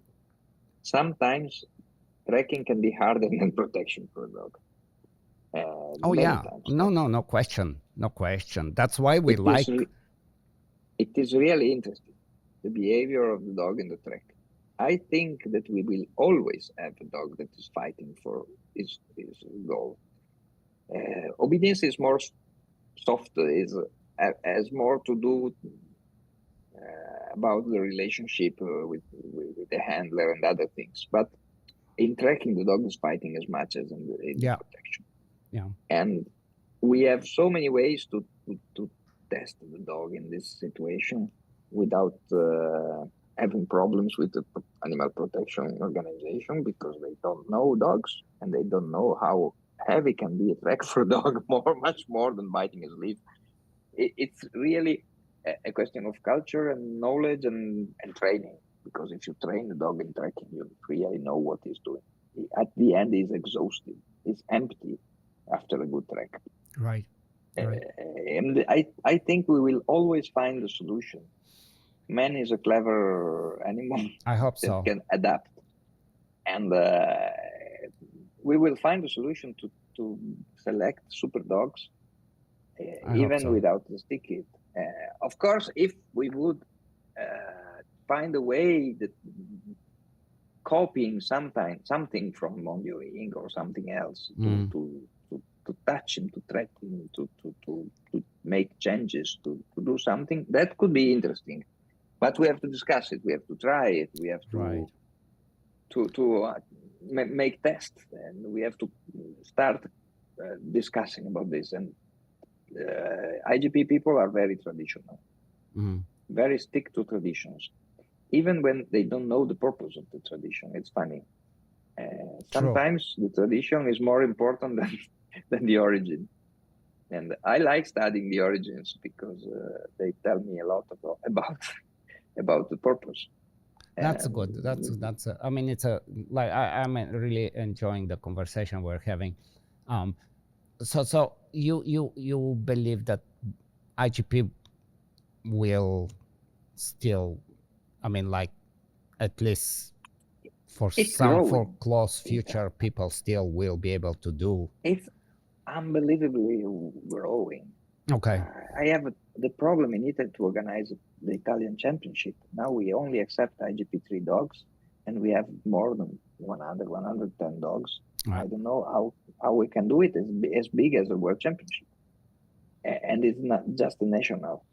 And it's growing and growing. And now I think we will organize also a big competition, big trial in December to start the selection for the team, because we have more dogs, we have more people, more aficionados that come to the stadium, and we have no parking, not enough tracking fields. Right. And the problem is how big is growing the sport, because it's so clever, so interesting, so fascinating.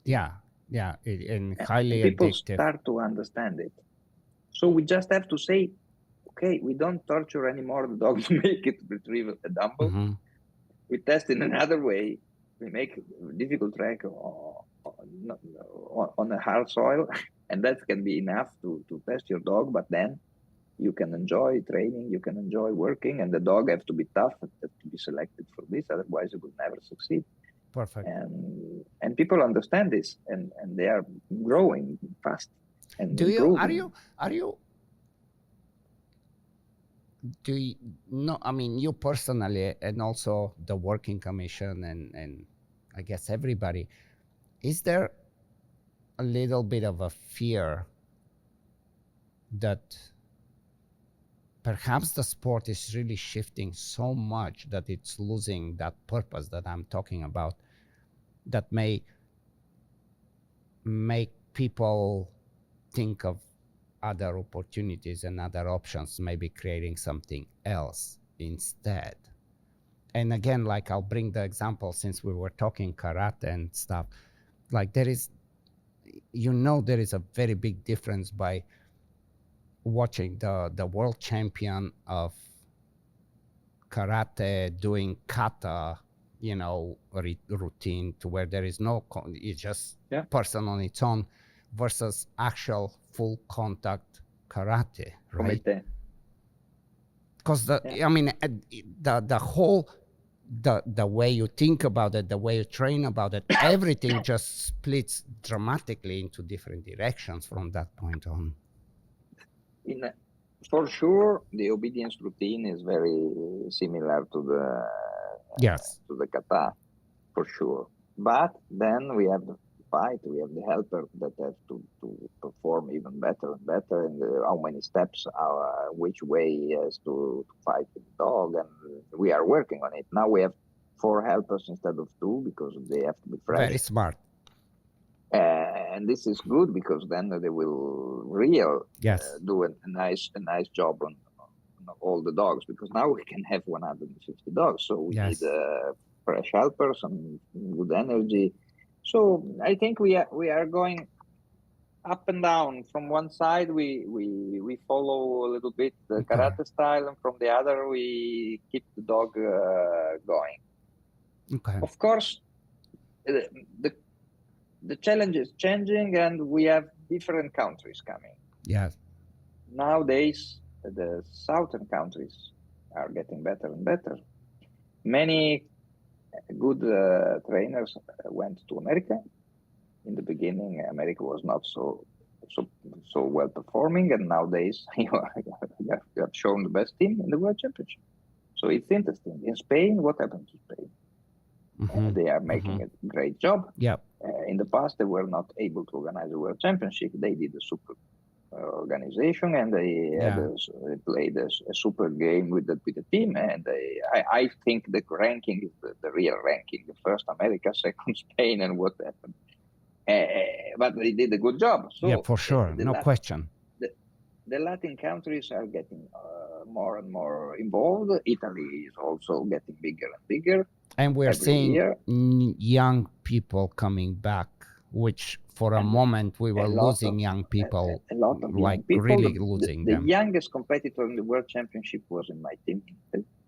And I was so proud about this, because it's a young guy that is competing, and I gave him a very good obedience, and it's wonderful. It's a lot nowadays. It's over the average. So I think we have to be optimistic. And then I'm looking forward. In December, I will go to judge in China. And really, I want to see something, because I have seen a good dog from China. The job was nice. Was really nice. So I think the world is big, and we have chance to make it bigger. We don't have to look for the traditional countries and the traditional places, because otherwise we lose our focus. And maybe with the new countries we can have more power, more energy worldwide, and we can spread our passion. I think we have to think like this. Good. We should. Yeah, no question. I think, man, this was a lot of fun. I mean, I was really looking forward to this conversation, and we just bounced so many places.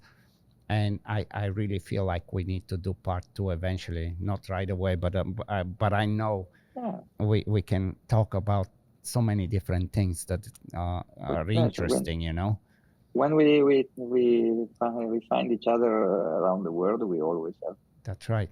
nice That's time right. together. So that means Any we enjoy. any last words for people that are just coming into the sport, and like any advice of how to prepare, and you know, like how to look, what to look for the sports, and how to get inspired, anything to tell anybody that's listening? I would tell to the newcomers that a dog is not a car. You don't buy a powerful car to get high speed. A dog is a member of the family, and nowadays you get better results when you love him. That means you enjoy, he enjoys, and that's the best part. And I think that this is the real evolution of our sport. If you love your dog and you stay together with pleasure, we see it out in the field. Yeah. Everything is clear in the field. It's not anymore a tank, a military instrument, something to Yes. perform or something like this. It's an animal, a living being that loves you. And if you have a nice relationship, you can enjoy it. So I would suggest everybody to find a dog that you like. And when you enjoy your dog, then a big part is made. The story of buying many dogs and then sell it because you don't find the right one and go on looking for a dog, it was totally wrong. I think we have limits as humans, and our dogs will have limits as animals. Yeah. And if we can stay together and get results, we will enjoy. I think, is the best part of our sport. Beautiful. And really the very last one, how can somebody that really wants to do well in competition, how can they prepare as far as understanding the rules and the points, and because if you don't know what you're training for.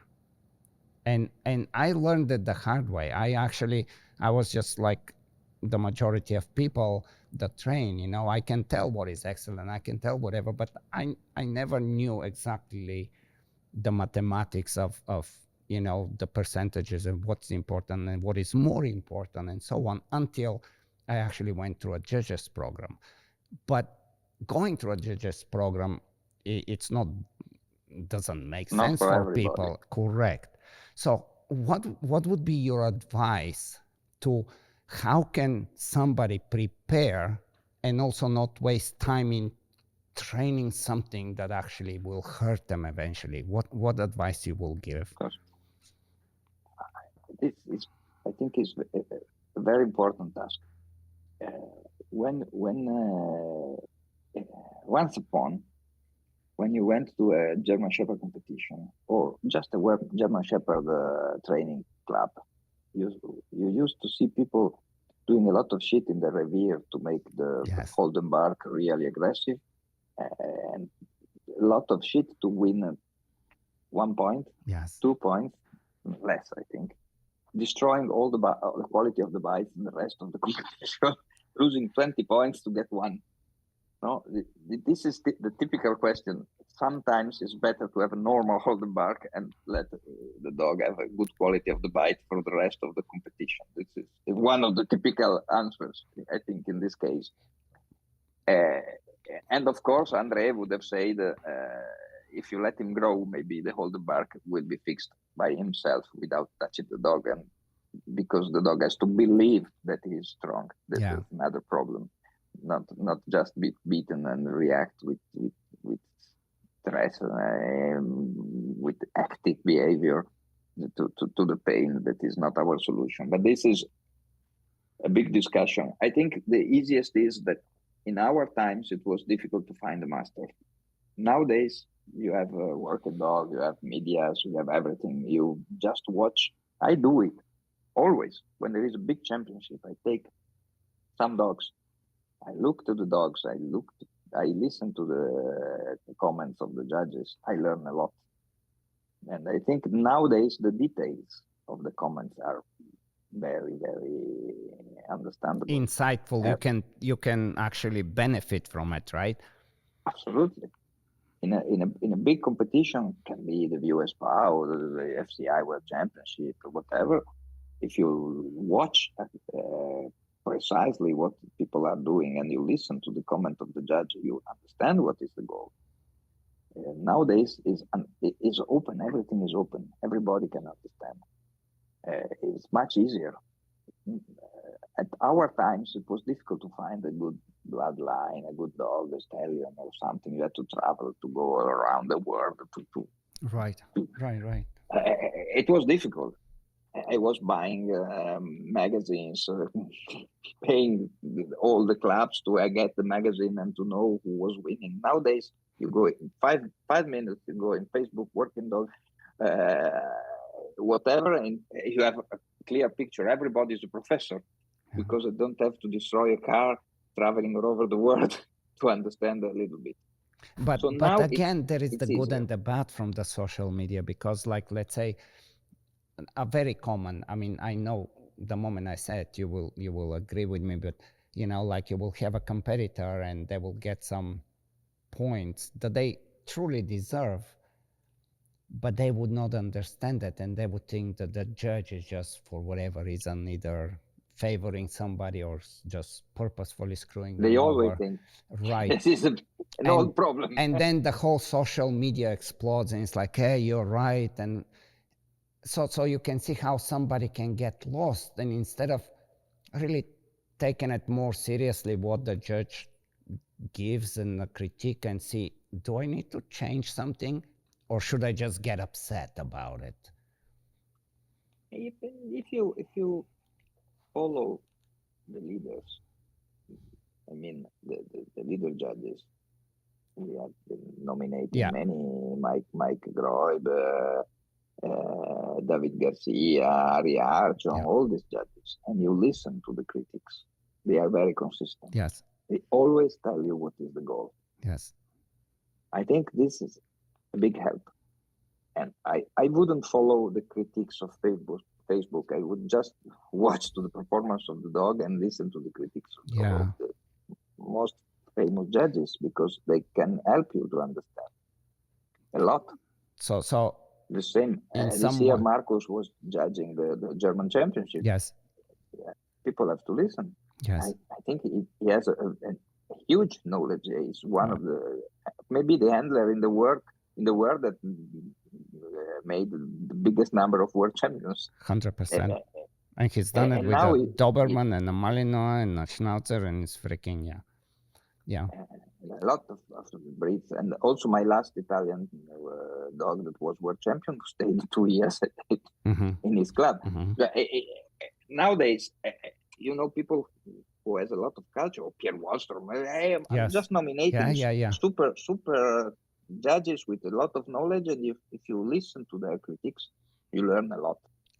So to kind of make it a little simpler, even just going to a working dog and watch world level competition, but don't just look at the champion, but look at all the dogs that actually have problems and the dogs that have different points, and pay attention to what the judge liked and didn't like. That already can be a big benefit, instead of just going out and training without knowing what you're training for. This is a big part. And the second is that anyway, you need a teacher in the life. In my profession, in my sport, in everything I do, I think the most interesting task in life is looking for teachers. Yeah. And you can have success if you find a good teacher. There is that saying, I don't know, I think it was Paulo Coelho was saying, when the student is ready, the teacher appears. It's a cool one. Beautiful. And if I put one after the other, my teachers, I really can say I was lucky. Right. But it's so interesting. Huh? You have to be ready, open your ears, and listen. I was 20 years old when I appeared in the house of Andre, Crazy. and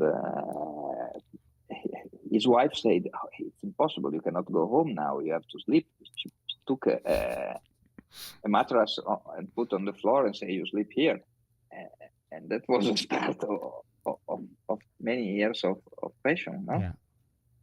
And this is it's just because the first teacher appeared.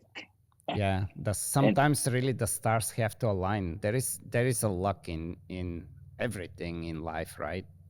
But you have to be ready. Like, what was that other really cool saying that I don't think I even gonna remember it now, but something like when the opportunity is there, you have to be ready for it. You have to, otherwise you miss When the it. train, in Italy we say, when the train is passing, you have to jump on. Otherwise, Yes. you will lose it. It's a little bit like this. Clemente, wow.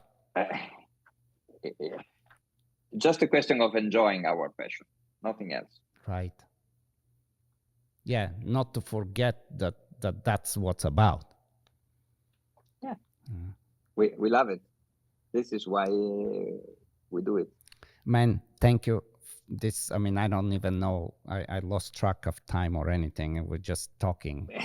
I know we talked for a while, but really thank you for making the time. I think that these are the kind of conversation I think that a lot of people like to hear, and hopefully it helps everybody to understand better and grow better and improve. And we are all in the same place. We all want. Yeah. We love the sport. We are all passionate, and it's an amazing thing. And I really thank you for coming in. And I truly have a feeling that we have to eventually, some point, who knows when, but we have to do some more, because I really thank you, and it was a real pleasure, and it's always nice to meet you all over the world and also online, because we have to share a lot of nice memories and, yes, and good proposals for the future. Thanks, man. Thank you. Take care.